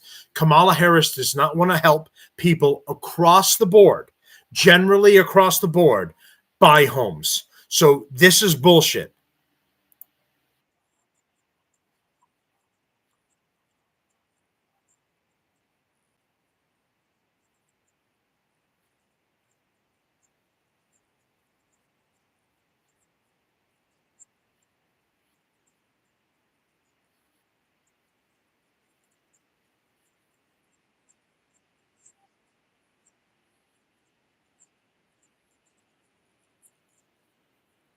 The reason the prices went down, no one wants to live in Minnesota. Minnesota is full of Somalians who are attacking people, Black Lives Matter people, Muslims that are attacking community members, George Floyd type scumbags. That's the reason the housing market is dropping in Minnesota and it's easier to buy a home. No one wants to live in a shithole where you're going to be robbed, beaten, your daughter raped, you shot in the street, or your house burned to the ground. That's the reason it's becoming easier to buy a home in Minnesota where he was governor at. He's full of shit.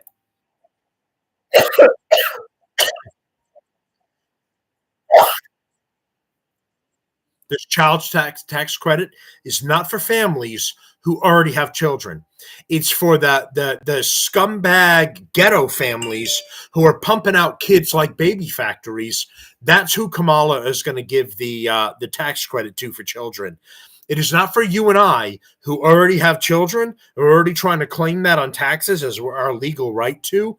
Kamala is not helping you and I. She's helping the ghetto welfare superstars who are baby factories with their baby fuck daddy babies that are pumping kids out. They're going to get the $6,000 credit, not you and I that are working, paying our taxes, and trying to live.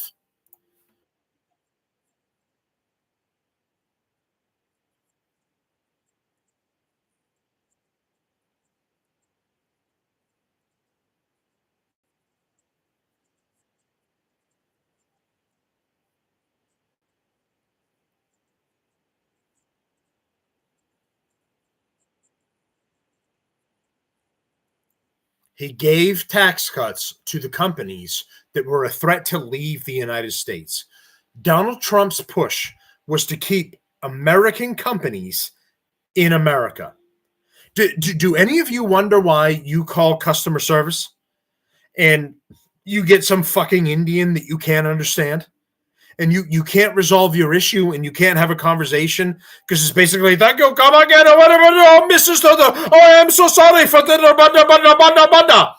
You can't do your business because these American companies leave because Democrats are fucking them over and overcharging them. They leave the country. They go to a third world country like India where they're living in their own shit.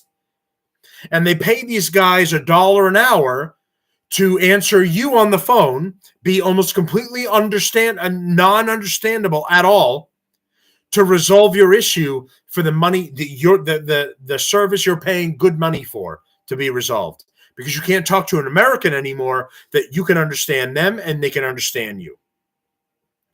This is the reason Trump was offering tax cuts to American companies as an incentive to stay in the United States. And then if you left the United States anyway, and you decided to run your bullshit in another country, then you would face tariffs for bringing your product back into the United States because you turn your back on the United States.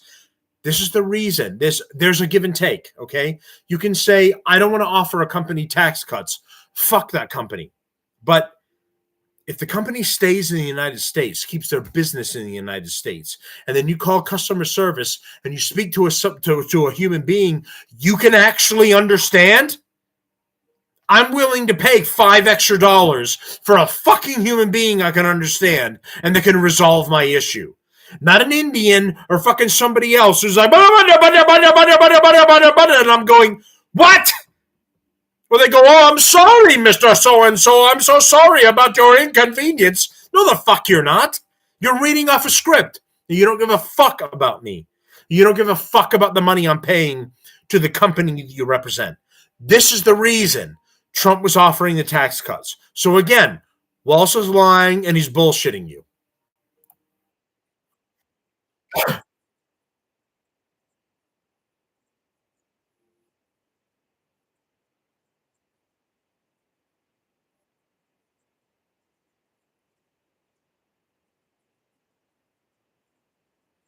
No, he's finding those companies that are out of country for being out of country and not being in America and doing business in America because that's where you should be. And if you want to work out of America and ship imports in here, there's a price to be paid to do that.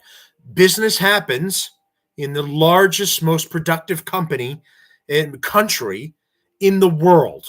And there's a price to be paid to deal with the most productive country in the world. You don't get to do it fucking free of charge or get zero tariff for doing it. If you don't want to pay an extra tariff for doing business in the United States, fine. Sell your bullshit product in India where everyone's living in their own feces and they can't afford it. Oh, you're not going to sell it there? You would like to sell it to Americans who have the money to buy your product? Great. Pay the fee to sell it in America. That's what Trump wants to do. That's business. It makes sense. Indians and poor Chinese and poor Ukrainians and poor whoever else can't afford your bullshit product. Americans can. But you want to send it here free of charge? Wrong. You're going to give something back to the American taxpayer. The reason the Democrats don't want any of that is because when they save the money from the tariffs that they'll charge to this other countries, scumbags like Walsh, Harris, and Dementia Joe take that money and they put it in their pocket.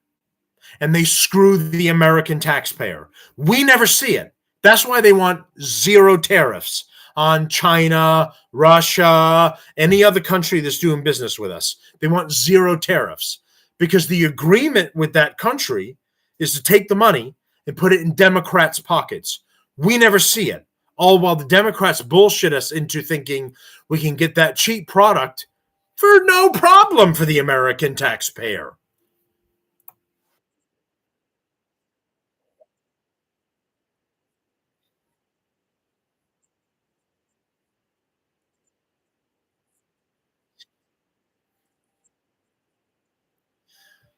One more thing. I'm interrupting a lot for the debate. I understand. I apologize. Democrats for over 40 years of my life have been claiming that the richest among us have to pay their fair share. They've been saying this for over 40 years. They've been bullshitting the American taxpayer for over 40 years. The people who pay the largest fair share is the American taxpayer. The middle class or lower class American taxpayer. The elite rich are like 7% of the global community. So you cannot tax them enough to make up the bullshit that the Democrats claim that they want to do. You would have to claim the elite rich. You would have to tax them at like 90% to even attempt to get close to what the middle and lower class American taxpayers are, world class taxpayers are. We, the working class, are the ones that pay the most taxes out of anyone in this planet. When the Democrats say this is the game the Democrats play, they say we're going to make the rich pay their fair share. You could tax the elite rich at 100%, and they would never pay more than you and I are. This is the game and the lie that the Democrats play. Don't buy it. Don't believe in it. They're full of shit, and they will never tax the elite rich as much as they claim they're going to do, because they would lose their donors. They wouldn't invest in them if they were legitimately doing this. The George Clooney's, the George Soros's, the George Soros's son, and the others, they would never donate to the Democratic Party, and they do. They would never donate to them.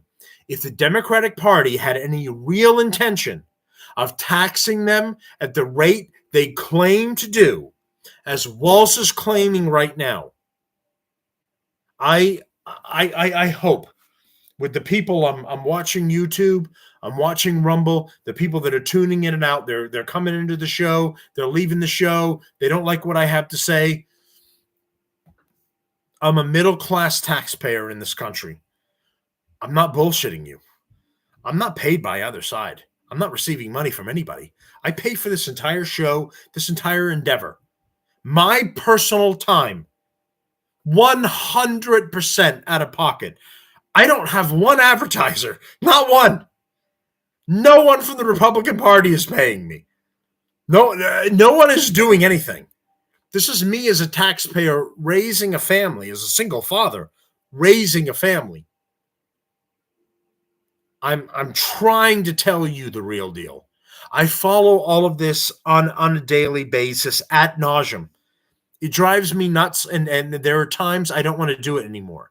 But I understand what the risk is and what these people are doing to us. What scumbags like Walsh is the pedophile tranny lover that wants to put tampons in men's boys bathrooms in school and let boys into girls bathrooms in school. This scumbag right here, Walsh. I know what they're doing. I know what their lies are. I can see through it. I wish you all could too. I'm trying my best when I share this to hopefully you learn something from my following in this and my insanity of learning all this and learning their bullshit. Vance and Trump aren't perfect. Let's be clear.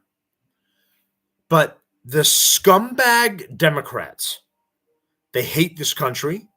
They want to destroy it. They would burn the Constitution tomorrow if they could. And they blow in the wind to the radical left and the radicals in the mob that want to turn this country into a Mad Max video. This is who they cater to. They do not cater to the taxpayers. They do not care about what my and your frustrations and thought process is. They will pretend.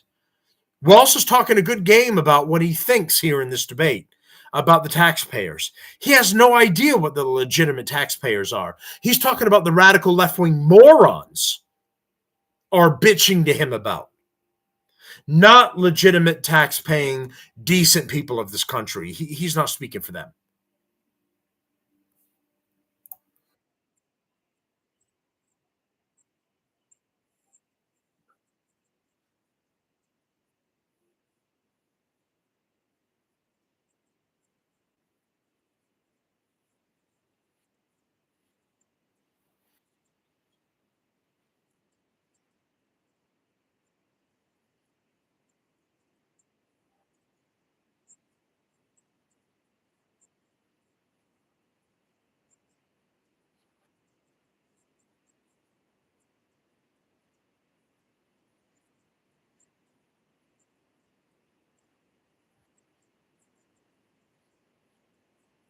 Yep.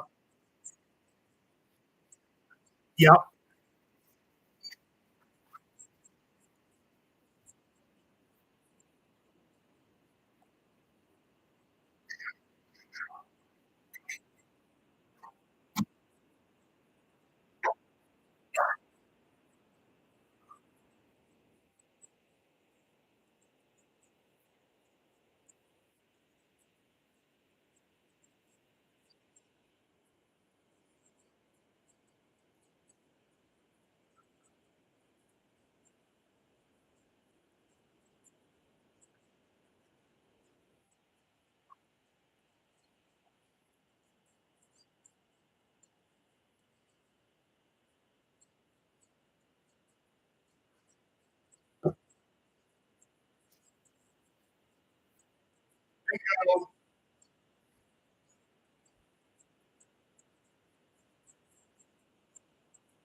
It's not a trade deficit with China. It was making China pay their fair share for sending cheap garbage into the United States. You're not allowed to do that for free. There's a price to pay for it because you have such a large consumer base.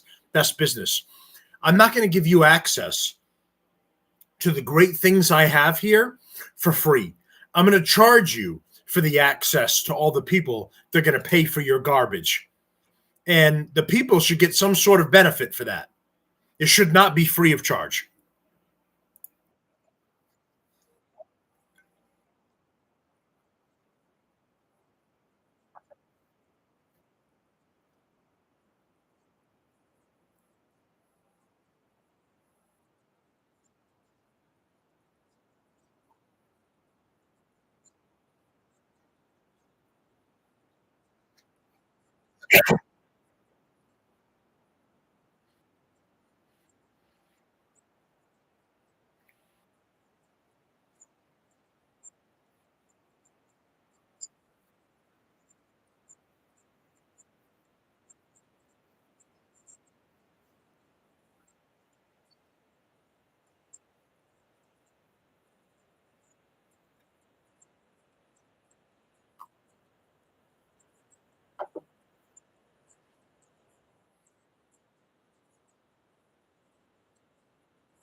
Colin's going to beat me.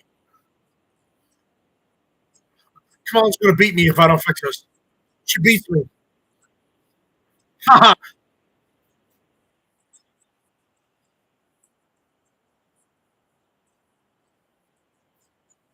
Yeah, she's also a retard.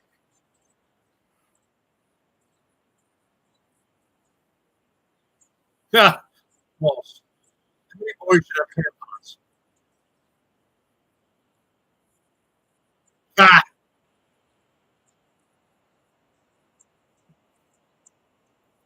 fucking liar.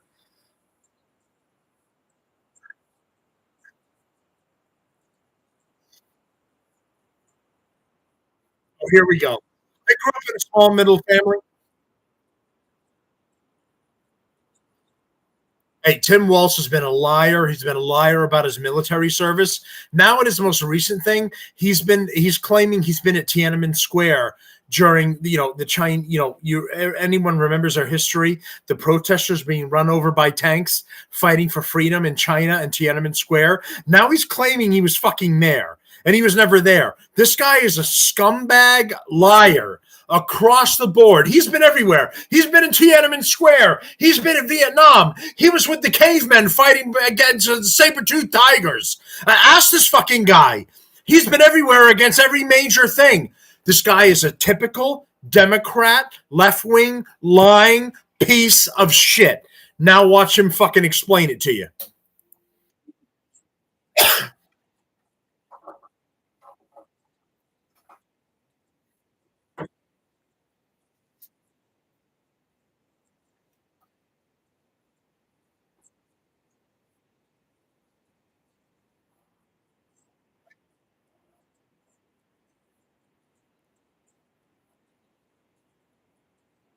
I take money from the Communist Party.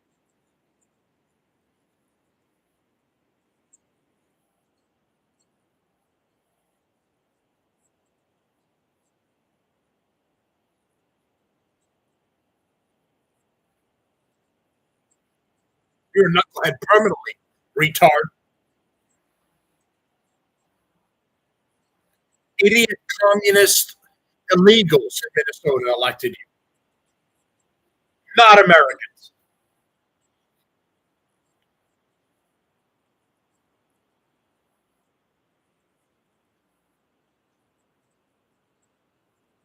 Shady's you're so full of shit. It's up to your fucking eyes.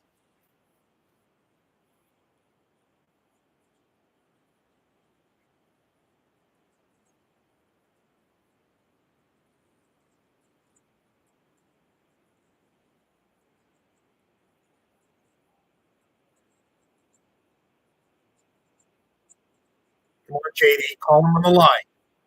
Call him on the lie. He's a liar.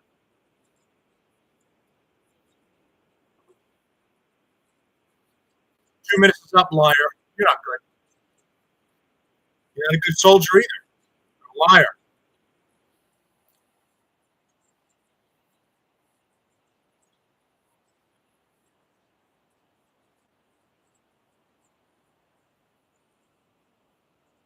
Liar! Liar!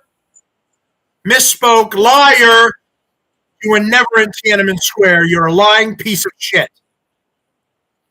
You learn to be a liar. Communist Chinese liar.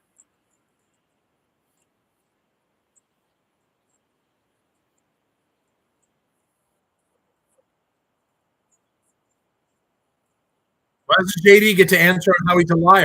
Why didn't you ask him why he's a liar?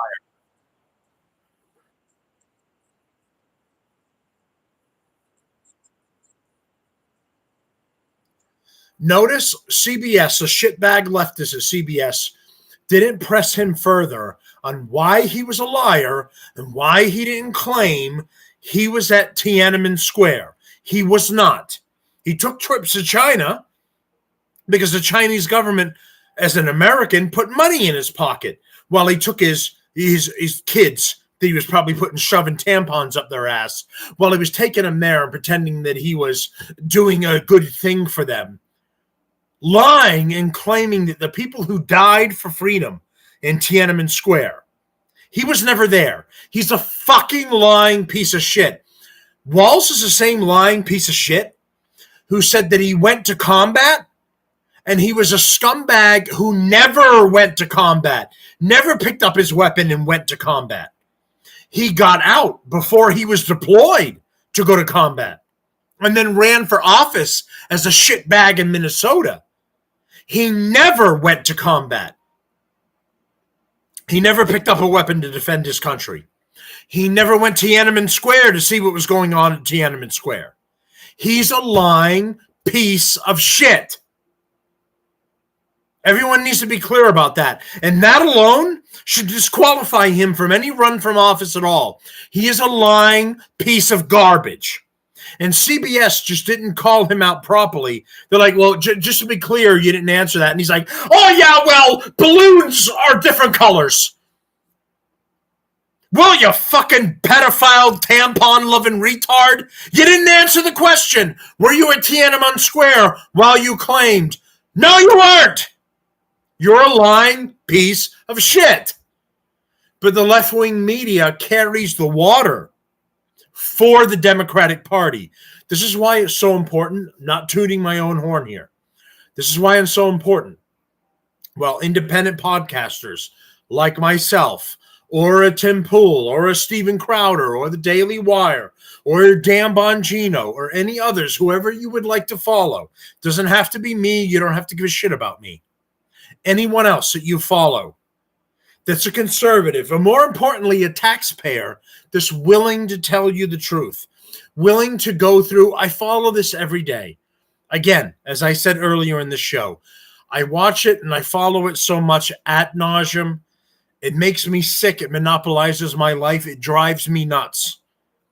Because like Neo in the Matrix, I can see the code. I don't see the story anymore. I see the fucking code. And I see the lies and I see the bullshit from both sides of the party. I can assure you the Democrats are the worst. Republicans have their own problems. I'm happy to talk about it. Republicans have their own problems. I'm a conservative, not a Republican. I'm a conservative. The Republicans have their own problems. The Mitch McConnells and others that are old hawk scumbags that are in it for their own their own embellishment, their own gain from it. And the Democrats as well. They're all scumbags, but the Democrats are the worst by far of anyone that you will deal with. They're the worst liars, the worst manipulators, the worst people who screw over the American taxpayer. They are by far the worst. There's the evil, and then there's the evilest. And the Democrats are the evilest.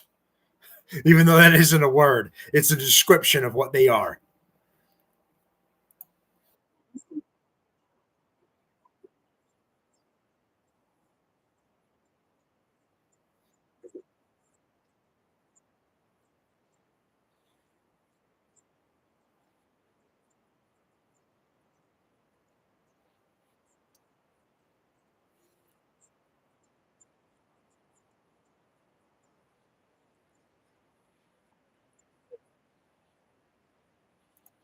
So here's a little another spin around that they're doing.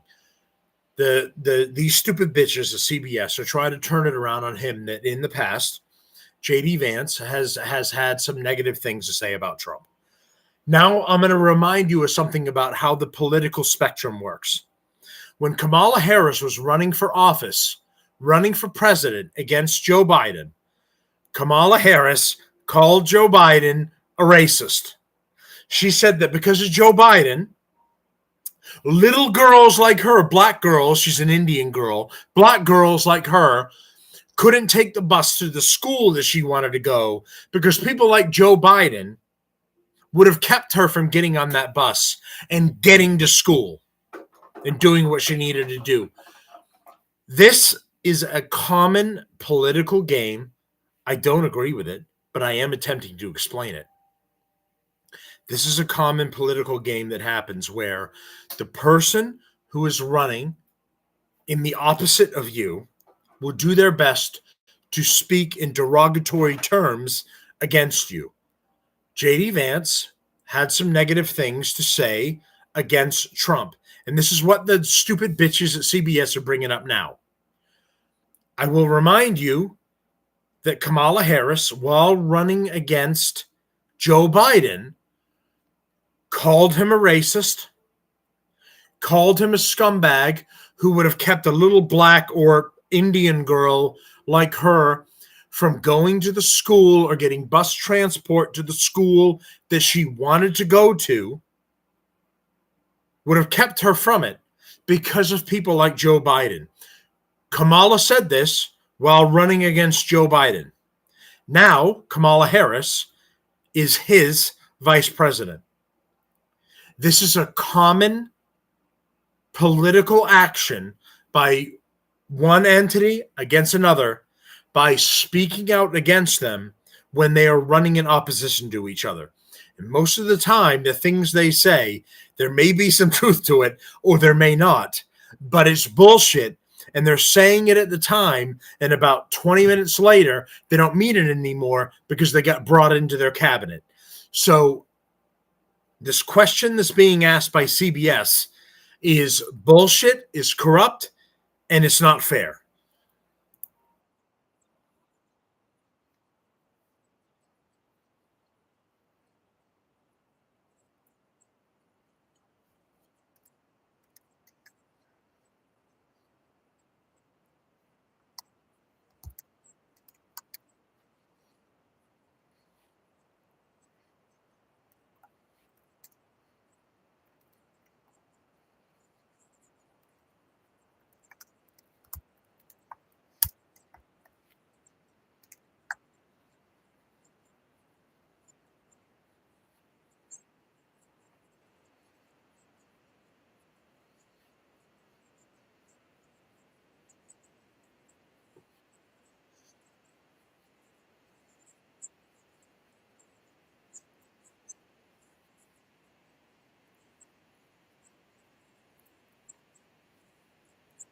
Bear with me 1 minute here, folks. I'm going to give you some. You people are going to ask for receipts, right? They're going to say, "Oh, you're a middle-aged white guy running your mouth. You're full of shit. You're just rambling." I want to give you some truth. Wait for the YouTube bullshit commercials because they want to fuck me over.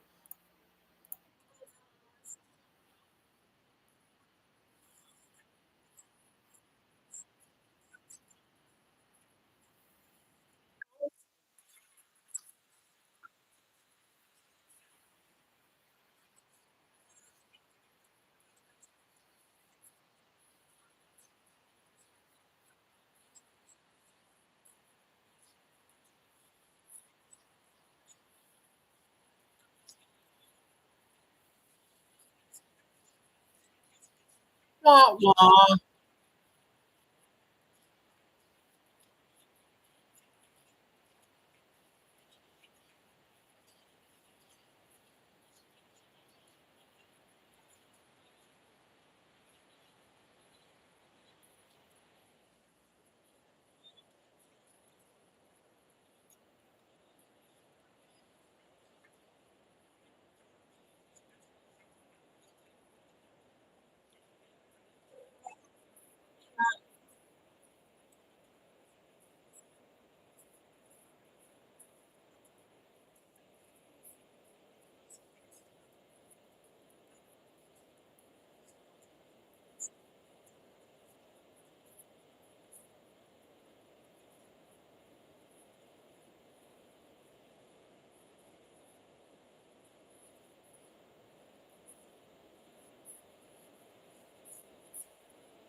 There was Kamala Harris calling Joe Biden a racist against busing for colored people to go not to the school that they were in the district of, but to go to the school that they wanted to go to. There's a proof right there. Kamala Harris calling Joe Biden a racist. And now they want to talk about JD Vance in the past. So Kamala Harris is a fucking hypocrite for saying that Joe Biden was a piece of shit and then agreeing to be his vice president. And now they're trying to call JD Vance out for things he said, excuse me, in the past over Trump when they were in political opposition and they were running for positions in government. This is the political game this played. And myself as a taxpayer, talking to you as other taxpayers, this is what I'm trying to share with you. The bullshit game this played behind the scenes. And many of you are, I had a friend of mine who I felt the same way as him initially. I wanted nothing to do with this. I wanted to live my life and I wanted to be left alone. And I didn't want to get involved in the government crap like this because it was stressful and it took away from my life. And then I learned how important this is because behind the scenes, these people like Tim Walsh, the pedophile that wants to put tampons in boys and women's bathrooms for the boys and vice versa, are screwing you over in your life. And I learned that. In my buddy that I was talking to, my best friend I've known for 20 years, he said the same. He echoed the same thing that I felt before I got into politics. He said, all of this politics is stressful. I don't want to get into it. I don't want to fight with others. I just want to work and pay my taxes and live my life. And I totally understand it. For everybody that feels that way, I totally understand it. I get it. I was there. The problem is you can't be left alone. You can't go and live your life and do your own thing because behind the scenes, Democrats and scumbags like Tim Walsh, Kamala Harris, Comrade Kamala, and Dementia Joe, they are all making rules and laws to screw you over in Washington and in Congress to make your life more difficult, to make your life worse. And as much as you wish it, and much as I wish it, you don't have the luxury to ignore these people. I just played the video for you, how fake Kamala is, how she accused Joe Biden of being a racist, how she accused Joe Biden against brown people wanting to bus to other schools. And now she's his vice president. It's all politics. It's all a game and bullshit. But as annoying and frustrating as it is, they are fucking all of us over behind the scenes. They're taking our rights to own weapons away behind the scenes. They're overtaxing us to pay for Ukraine and other shit countries that have nothing to do with us behind the scenes. Fuck over the American people. They're transing your kids. They're making it legal for people to mentally abuse their children behind the scenes. And they're making it all legal. All of these lawmakers are making this to fuck over the American people legal. And this is why it's so important. I know you don't want the stress. I know you don't want to deal with it. I know you want to live your life and be left alone. I know you'd rather be in a cabin in the woods and build a fire and hunt animals and live off the grid and be left alone. So do I. But I have kids who rely on me. I have a family who relies on me. And I don't have the luxury of turning my back on all this when I know what's happening. And this is why I made the show. This is why I do it.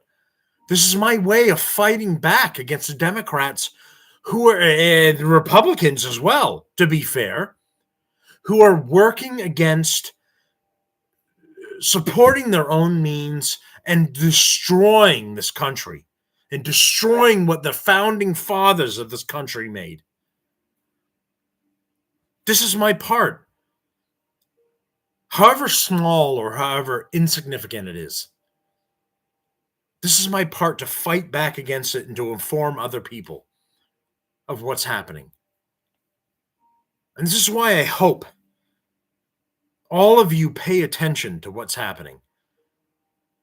This presidential debate might seem stupid, it might seem useless, and you might want nothing to do with it. But the information that's coming out here is so important about scumbags like Walsh who want to put tampons in men's bathroom for the men and boys who think they're women, who have been indoctrinated by their families who think they're women. He's a liar as a military officer, a fake military officer. He's a liar who claims he's been to Tiananmen Square. He's never been to Tiananmen Square. He was never there for the fight and plight of the people there. He's a liar and a scumbag.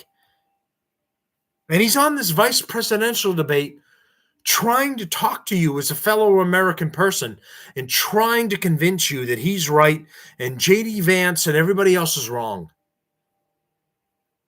These Democrats are lying, scumbag pieces of shit. They don't care if you fail. They don't care if you lose your home. They don't care if you can't feed your family. And they don't care if you die. I care. This is the reason I've done this show. And I'm digressing from the VP debate, and I apologize. I'm struggling to make this show something. I've done it for a year, and I've been fighting to build a base for over a year, maybe more. I think I did the show I started the show in 2022 or 2023. I started the show, and there are fake, stupid people on X and on Instagram and others that are just fake bullshitters that have 100,000 or 1,000,000 followers and views. And someone like me who's trying to reach out to the American people, who's trying to be a taxpayer, raising a family, getting fucked over, who's trying to communicate to other taxpayers and other people who are raising families and getting fucked over. And I can barely get like 20 people between YouTube, Rumble, and everything. And it's amazing to me where the focus of the American people lies. People like me that are trying to get this information to you. Regular podcasters are going to think, oh, put your tinfoil hat on, dude, whatever, loser. And I can't get anywhere, even though I'm breaking it down for you and I'm telling you what's happening. This is the Democratic Party is, both parties are bad. The Democratic Party is the absolute worst. That is fucking the American people over to a degree that I don't think I can emphasize in this show. But let's continue.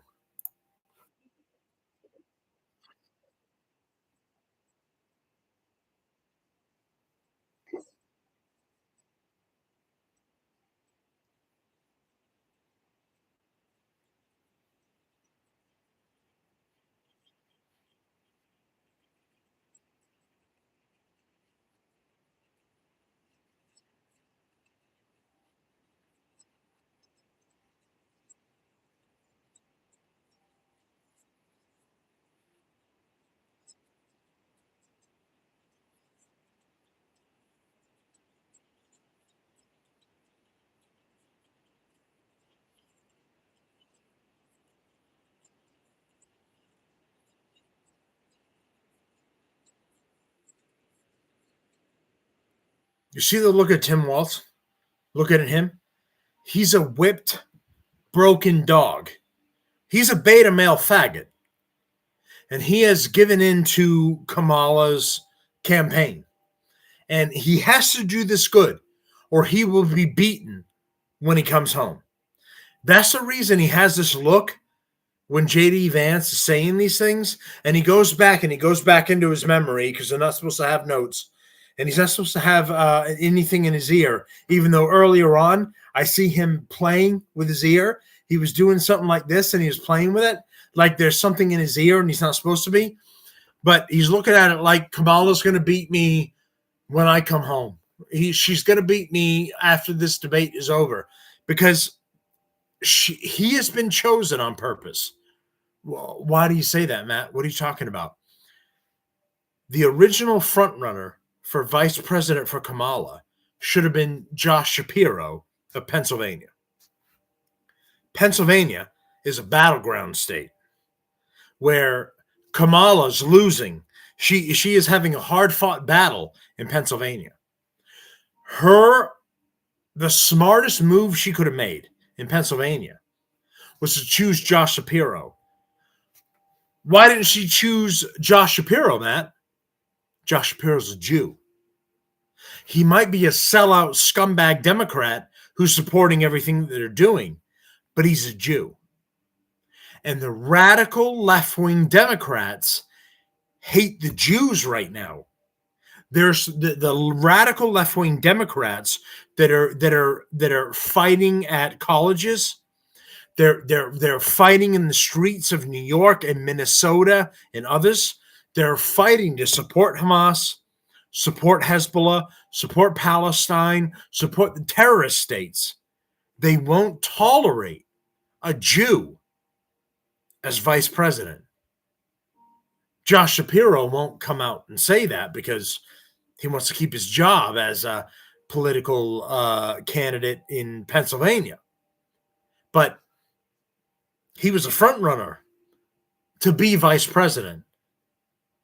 Kamala turned him down, and she chose Tim Walz, a scumbag, nobody, loser governor from Minnesota. The only reason he's a governor from Minnesota is Minnesota is full of Somalis, Muslims from Muslim countries who voted him in because he's a piece of shit Democrat, not because he supports any American values.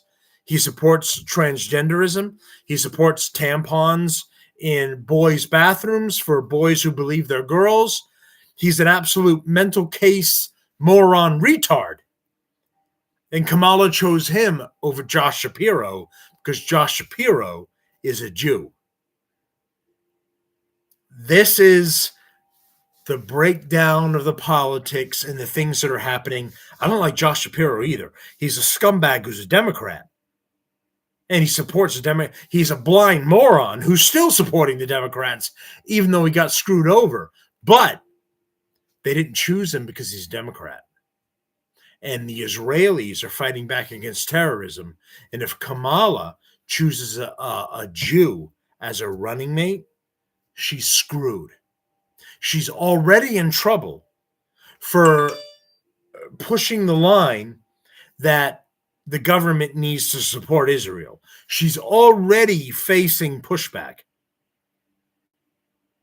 for supporting Israel, for fighting terrorists in Palestine and Lebanon.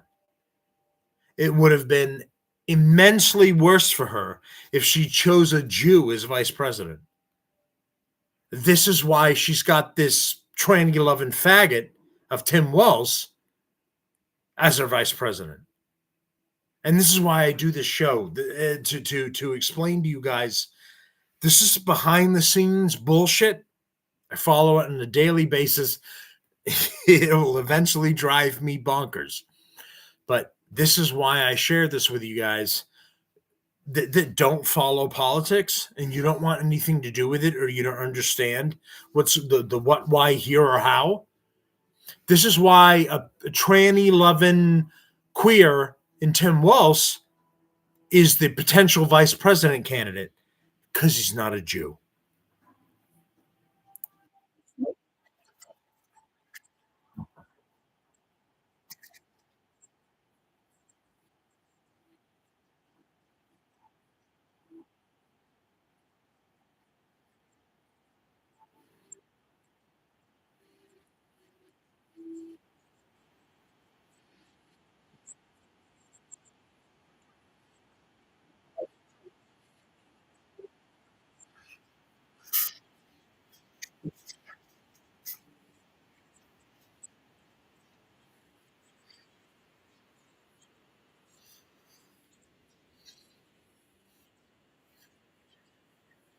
They do.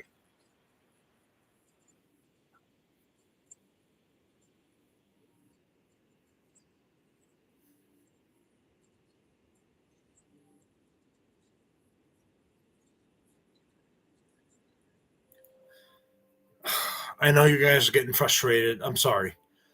I'm I'm gonna let you know something. Roe versus Wade was illegal.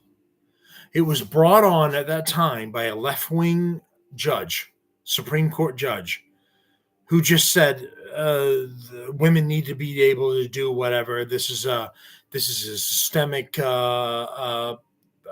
people's problem, and they need to be able to do it.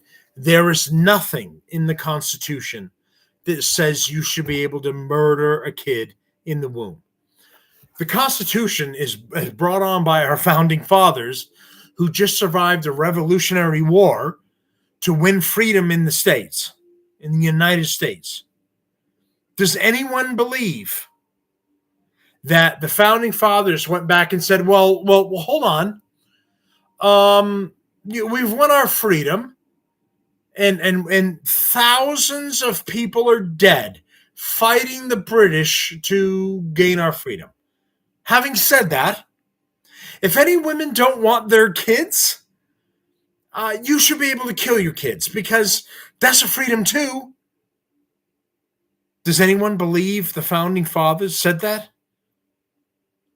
Thousands, if not millions, of people are dead in the Revolutionary War. Do you think one of their edicts was women kill your babies if you didn't want to be pregnant? Of course it isn't. That's ridiculous. There is a lack of human beings in the United States. There's a push for the states to have people. There's that gold rush and that land rush for people to go out there and claim land and find something to make your own and cultivate it and build it into something. And do you think that the founding fathers at that time were saying, kill your kids if it was inconvenient? It was the radical left and a left-wing Supreme Court judge that said, well, when the Constitution says the privacy and the well-being of a person also works towards the privacy of a citizen also works towards them talking to their doctor about whether they want to get rid of their kid is part of the Constitution. It wasn't. It was bullshit. So before you say, well, Matt, there you go. You sound like a Republican who wants to get rid of abortion across the board, and you're just doing your bullshit thing. No. Roe versus Wade as itself should never existed. It was bullshit. It was a political move that was done by a shit Supreme Court justice that was pushing it. It never should have existed. Where it should be is with the taxpayers of every state. The states decide what they want and what they don't want, and specifically the voters of that state. Now, California is an abortion sanctuary state. So California and New York is an abortion sanctuary state.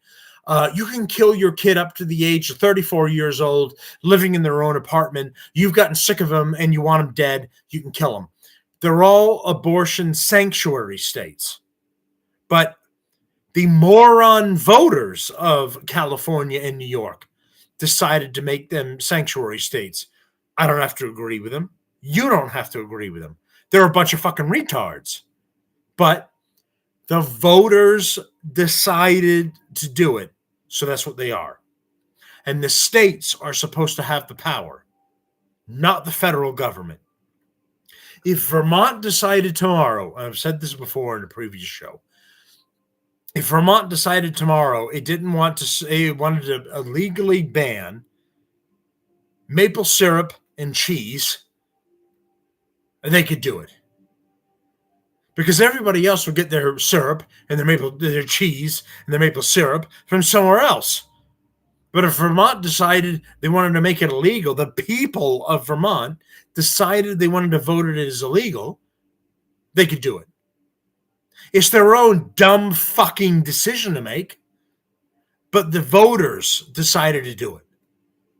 So if the retards in California want to make abortion legal and the retards in New York want to make abortion legal, they can make abortion legal.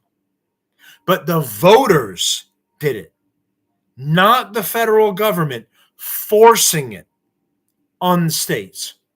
Roe versus Wade was a force on states about the right of abortion. The force on the states by the federal government is what's wrong. The Democrats are trying to turn this into an issue. And folks, it isn't an issue. The federal government is not supposed to tell you what to do. The federal government is only supposed to step in the worst of situations where the states can't agree on an issue. One state can't agree on an issue between another state. The federal government is not supposed to act like king and tell you you can't do something. That was the whole point that the Revolutionary War was fought. There wouldn't be kings anymore. The federal government is not supposed to act as a king. The Supreme Court, acting with the federal government, acted as king of America to tell you abortion, you can't tell anybody they can't have an abortion. That was a federal government acting as king. The states and the people that reside in the states, they're the ones who decide the rules of those states. And to the point where it's such a crazy situation that the federal government has to step in order to help arbitrate, not overrule. So Roe versus Wade was absolute garbage. And when the Supreme Court justices that were put in by Trump said Roe versus Wade was garbage, that was correct. And then it was delegated to the states where it belongs.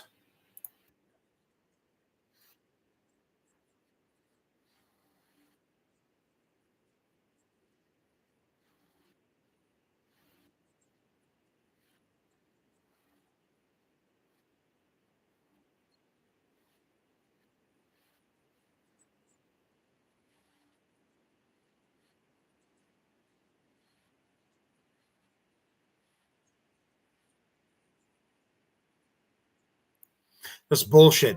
No one said in a difficult pregnancy that affects the woman's life that you can't have an abortion. When it comes to most states, there are a couple that might be severe. Most states say if the pregnancy will kill the mother can have a pregnancy. Totally legal. Because you can't kill the mother. It doesn't make any sense. You can't kill the mother in an attempt to have the baby who won't survive because you killed the mother. But the Democrats would like you to believe that nobody wants the mother to be able to have an abortion if it affects the mother's life.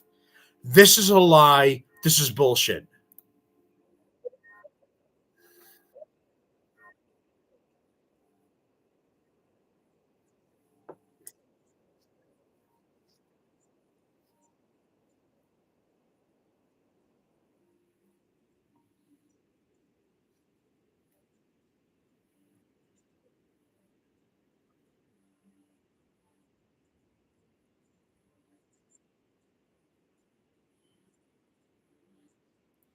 Minnesota's bullshit. What he's saying is bullshit.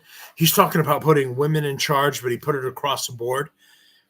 Any woman that's raped, especially in my opinion, any woman that's raped should be able to get an abortion because you should not be forced as a woman to raise the child of the man who raped you.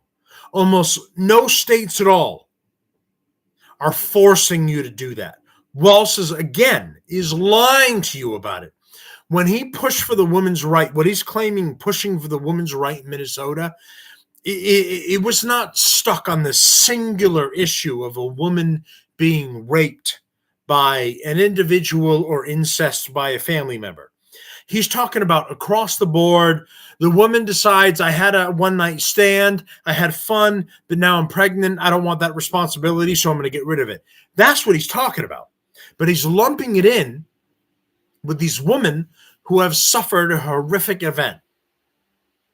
Any woman that's been raped or has been incest as a result of rape by a family member, that woman should have the right to abort the child, because you should not, as horrible as it is, you should not have to raise the child, forced to raise a child that you were raped by a person.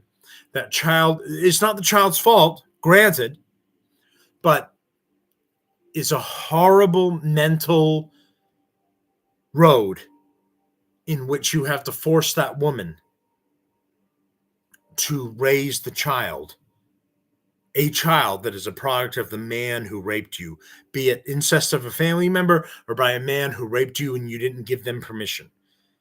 You shouldn't have to raise that child, because the child is a constant reminder of the thing that happened to you. It's something that could kill that other woman, or it could force her to kill herself. So that woman has to decide on her own that it's not the child's fault and I want to raise a child on my own. But if she can't bring herself to it, she shouldn't be forced to it. But the Democrats want to lie and claim that the Republicans and everybody across the board want to force you into that thing and force you to go through it.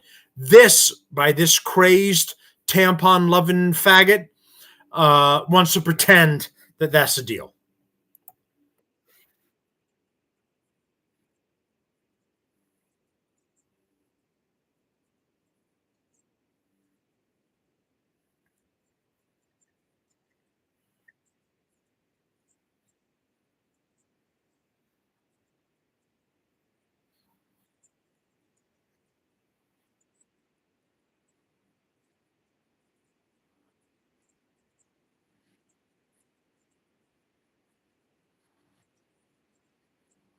Yes, it does.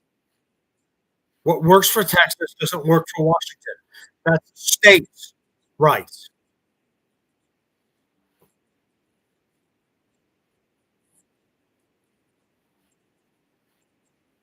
No, you trust pedophiles and trannies. That's what you trust, faggot.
No, the woman was a whore who didn't want to take responsibility for her actions.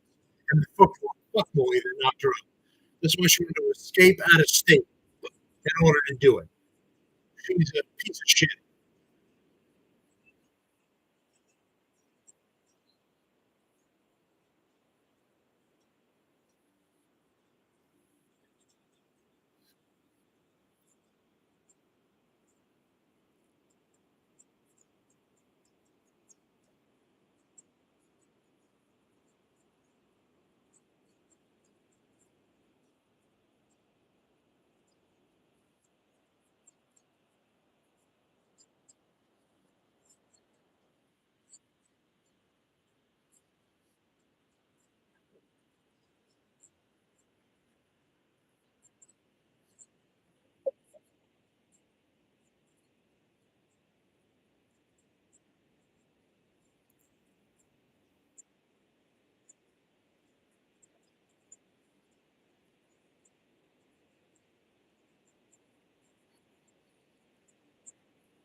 Like a pro sluts and fuck boys.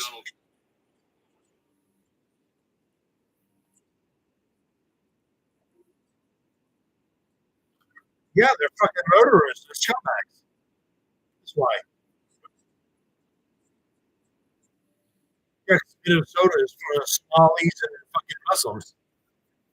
They're all raping them, murdering them, or marrying.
shitbag tranny loving debate after 1 minute.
I got a 17-year-old, and he was trying to put a tampon in his ass because Tim Wells is a faggot loving tranny.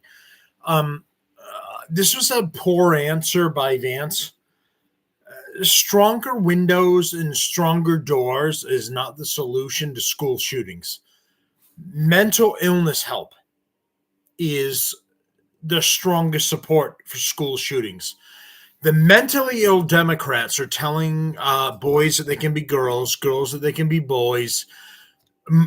Most of the shootings that are happening at this point are trannies who are going in and killing people who are normal because they're angry that they're normal and they don't accept them. That is what most of the school shootings that are happening. Uvalde is happening. And all of these most recent school shootings are all transgender, mentally ill people who are angry that normal people, they can't get along with any of them because they're mentally ill and they're trying to live the exact opposite to how life works, right? If I walk around with a pair of fairy wings and a dress and I say I'm the fairy prince of Nabagalagaland, everyone's going to look at me and go, Matt, what the fuck is wrong with you? Now, I can get mad that nobody accepts that I'm the king of fairy Namagabagalagaland, or I can realize I'm a mentally ill fucking moron who is just out of my goddamn mind. And these mentally ill left-wing Democrats can't realize that they're out of their mind because they're so mentally ill, normality is not possible to them. This is the reason many of these newest school shootings are happening. So how do you fix the school shootings that are happening? That's mental health. It's telling these people, you're mentally ill, you have a problem. Believing you're a man who's a woman is wrong. Believing you're a woman who's a man is wrong. And you need help. Let's help you.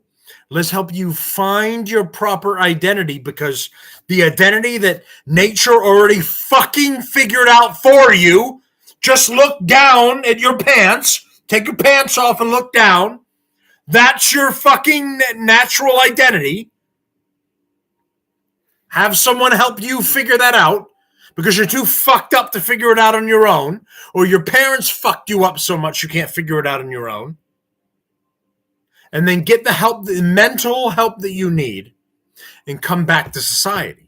If you can't come back to society, you need to reopen all the mental institutions, and you have to put all of these mentally ill people back in these institutions, and then do whatever you got to do to get them back on track. I don't give a fuck if it's a shock therapy. I don't give a fuck if you got to smack them in the face or throw them in a dark hole, whatever it is. All the things that don't work. Well, regular life isn't working for them, so figure something else out. I don't fucking care, but keep them away from my family and my children.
trying to eat, and I haven't eaten all night. Crossings are not down. They might have slowed down while Comrade Kamala is running for office and trying to pretend she's the border czar now after everything. Crossings aren't down. They've let millions of illegals in. Illegals they're hoping are going to vote for these shitbags in office. Crossings are not down at all. The Democrats are allowing illegals to come into this country and giving them IDs and hoping that they will be their new votes as the American citizens can see through their fucking bullshit.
Ugh.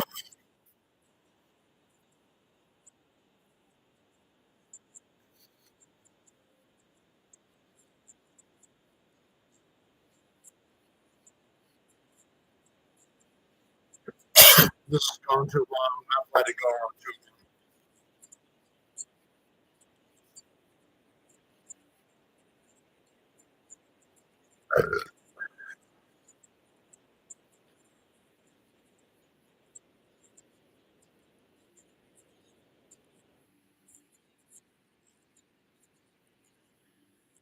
What are the pregnant regulation? I have no idea. I want tampons in boys' bathrooms for when they have their periods. No.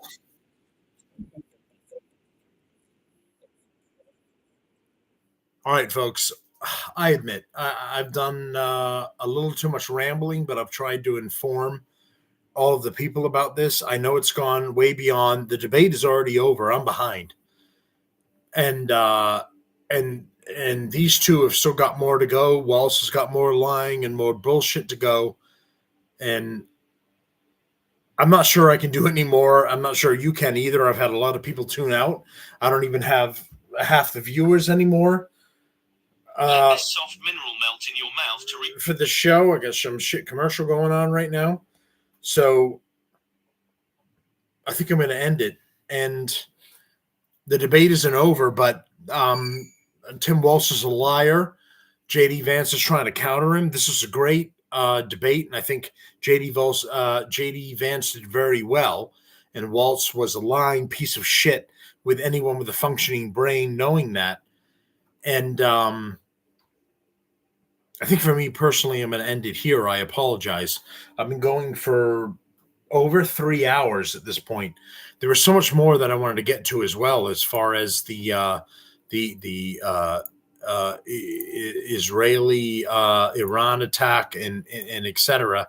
And the other posts and everything that I wanted to do, and I haven't been able to do it. I'm going to have to get to the rest tomorrow. But I think I'm going to end it here. I'm going to try and do a show tomorrow.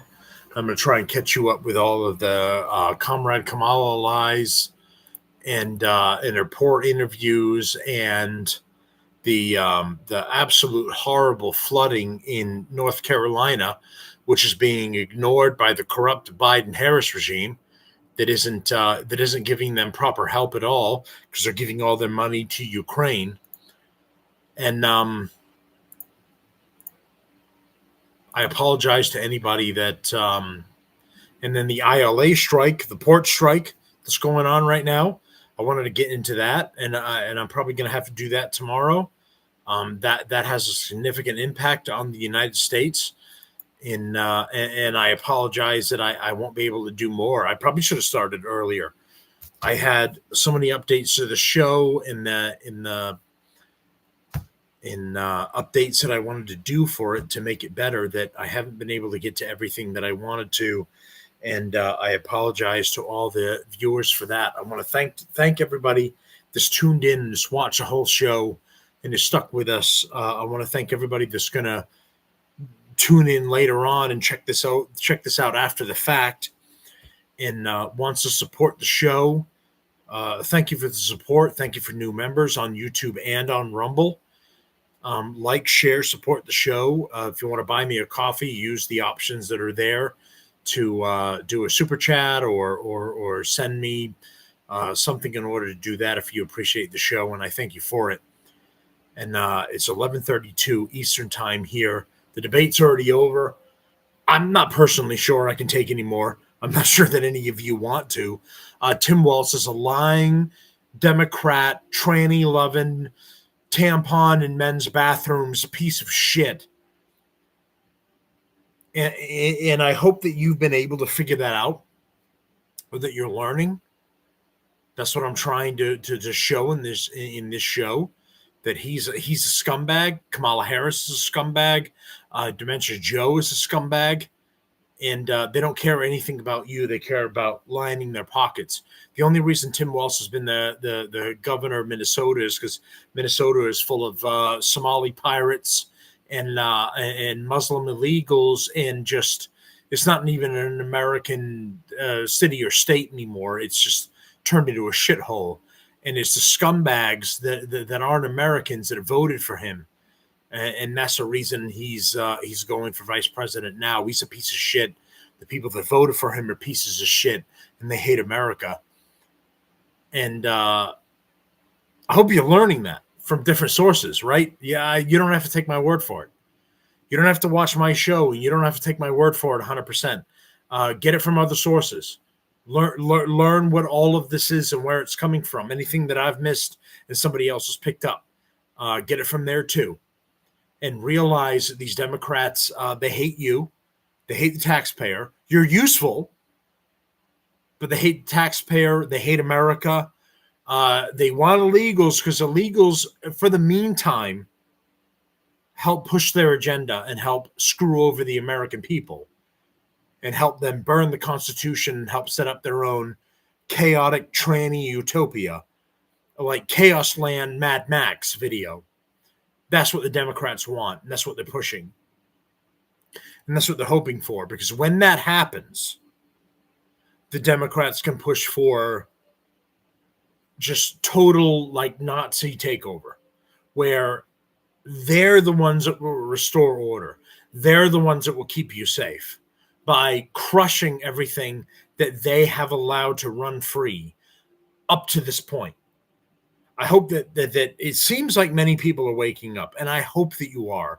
And I hope that anyone that's following the show is waking up and realizing that this is what the Democrats want. The Democrats want the chaos to hurt and destroy all of you and all of us and all of our families, so that they can eventually crush it when it becomes overwhelming, and they can become your saviors, and then they can initiate a dictatorship over not just this country, but everywhere else that their influence spreads. And they can have full control, like full communist control, but no type of communist where anything good is happening to you other than the bread lines. You might get some decent bread and soup. That's all you're going to get. That's what this is. I know the the vice presidential debate really isn't that big of a deal, but it is on seeing what both parties have to say. JD Vance and the tranny loving Walz have to say, and his wife is even more awful than him, if that's possible. I've played a previous videos of his like mentally ill, chaotic idiot wife who's a teacher, which is even more concerning for me. If you're a parent in Minnesota and your student is in Walsh's wife's class, if you're not removing those children immediately, I have to question who you are as a parent. But seeing all of these people in their fake care for the American people and their fake enthusiasm and their fake excuses for what's going on, it's so obvious to me as someone who follows politics every day. But for all of you that don't follow it every day, videos like mine and others are so important, and I encourage you to watch them. I've said this in other videos. If you don't want to watch mine or you don't want to follow mine, okay, I understand that that's your right. Go find somebody else that you also want to get some information from.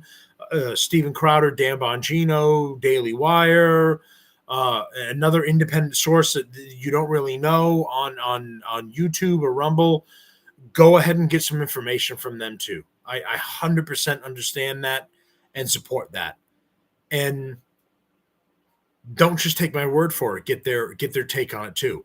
And I have a feeling somewhere in between mine and theirs, wherever you're getting, is going to intersect. And you're going to see some comparisons, and you're going to see what I'm talking about and what the problem is.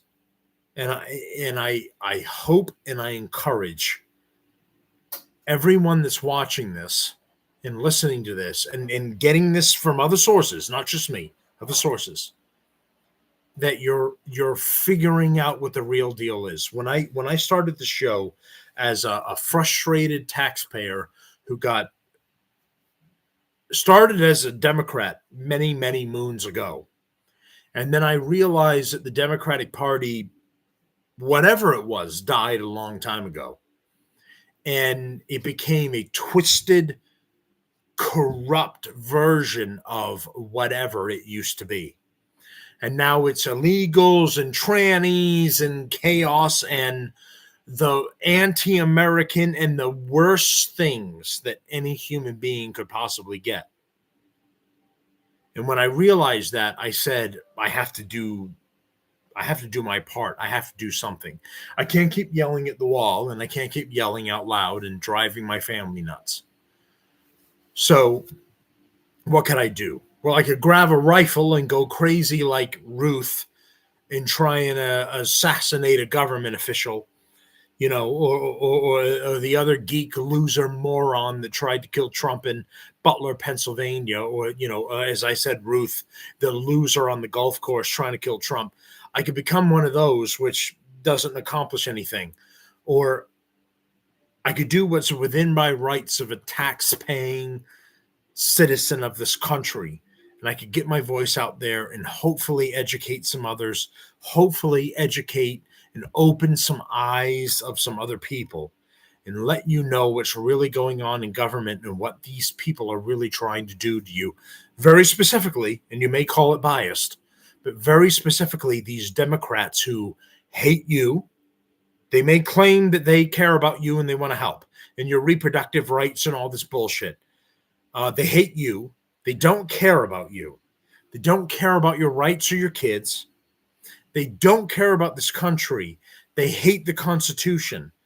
And they would love to burn it and turn this into a Mad Max tranny-loving utopia of their own making, where they're in charge and they continue to look down on the unwashed masses of the people just floundering in the mud, attempting to survive.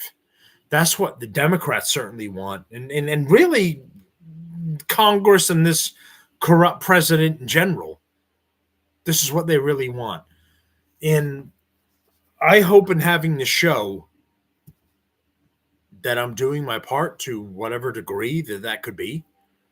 I said this a year ago, if not more.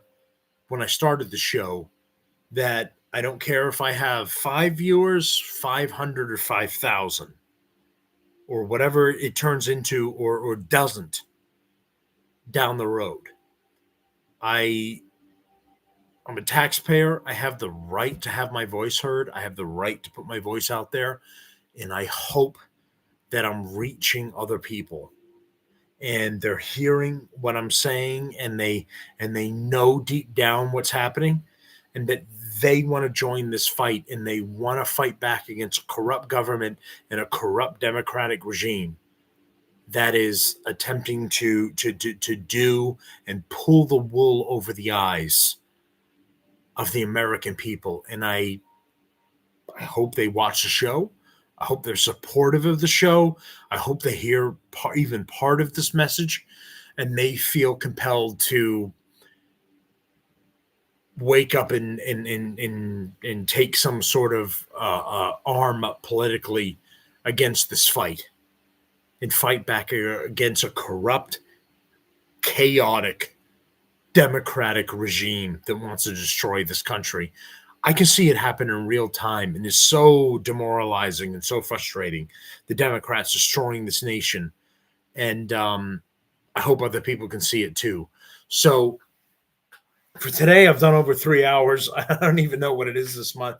This point, 3-4 hours. I don't know what it is for the presidential debate and everything. And I've got, as I showed here, so much more news to get to. And I apologize I couldn't do it today, but I want to thank everyone for watching and supporting the show. Please continue to do so if you're willing to do so. I'm going to get to this news. I'll try to get to it tomorrow. If I can't, within the next 24 to 48 hours, so I can get some sort of a break and a breather. But thank you to everyone that's been watching and supporting the show, joining the show. I ask that please people support the show financially, or even just subscribing and following it. Either way works for me, and I appreciate it to help me grow. I've been trying for a while, and I continue to do so. And thank you for everyone that's joined me tonight. It's been a long night, and there's more to come. We're close to the election, and either Trump wins and we work to try and save the country, or Trump loses and we get Comrade Kamala, and this is going to be a Mad Max video. And then I need to build one of those cars that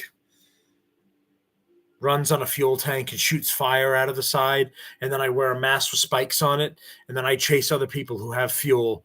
And I've got to try and learn to get to that if Comrade Kamala wins and Democrats win, because we're all going to be fucked. So it is going to be a Mad Max movie. You're just going to have to figure out your place in it. All right. But thanks everyone. You can reach the show at Relief Valve Podcast at AOL.com.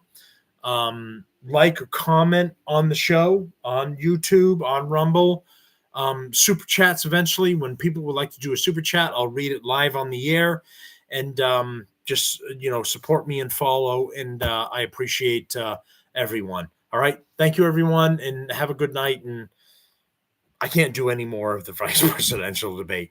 Well, we can do highlights at another time, but I can't do any more. All right. And it's been long enough of a night. Thank you, everyone. And we'll talk to you again real soon. Thanks.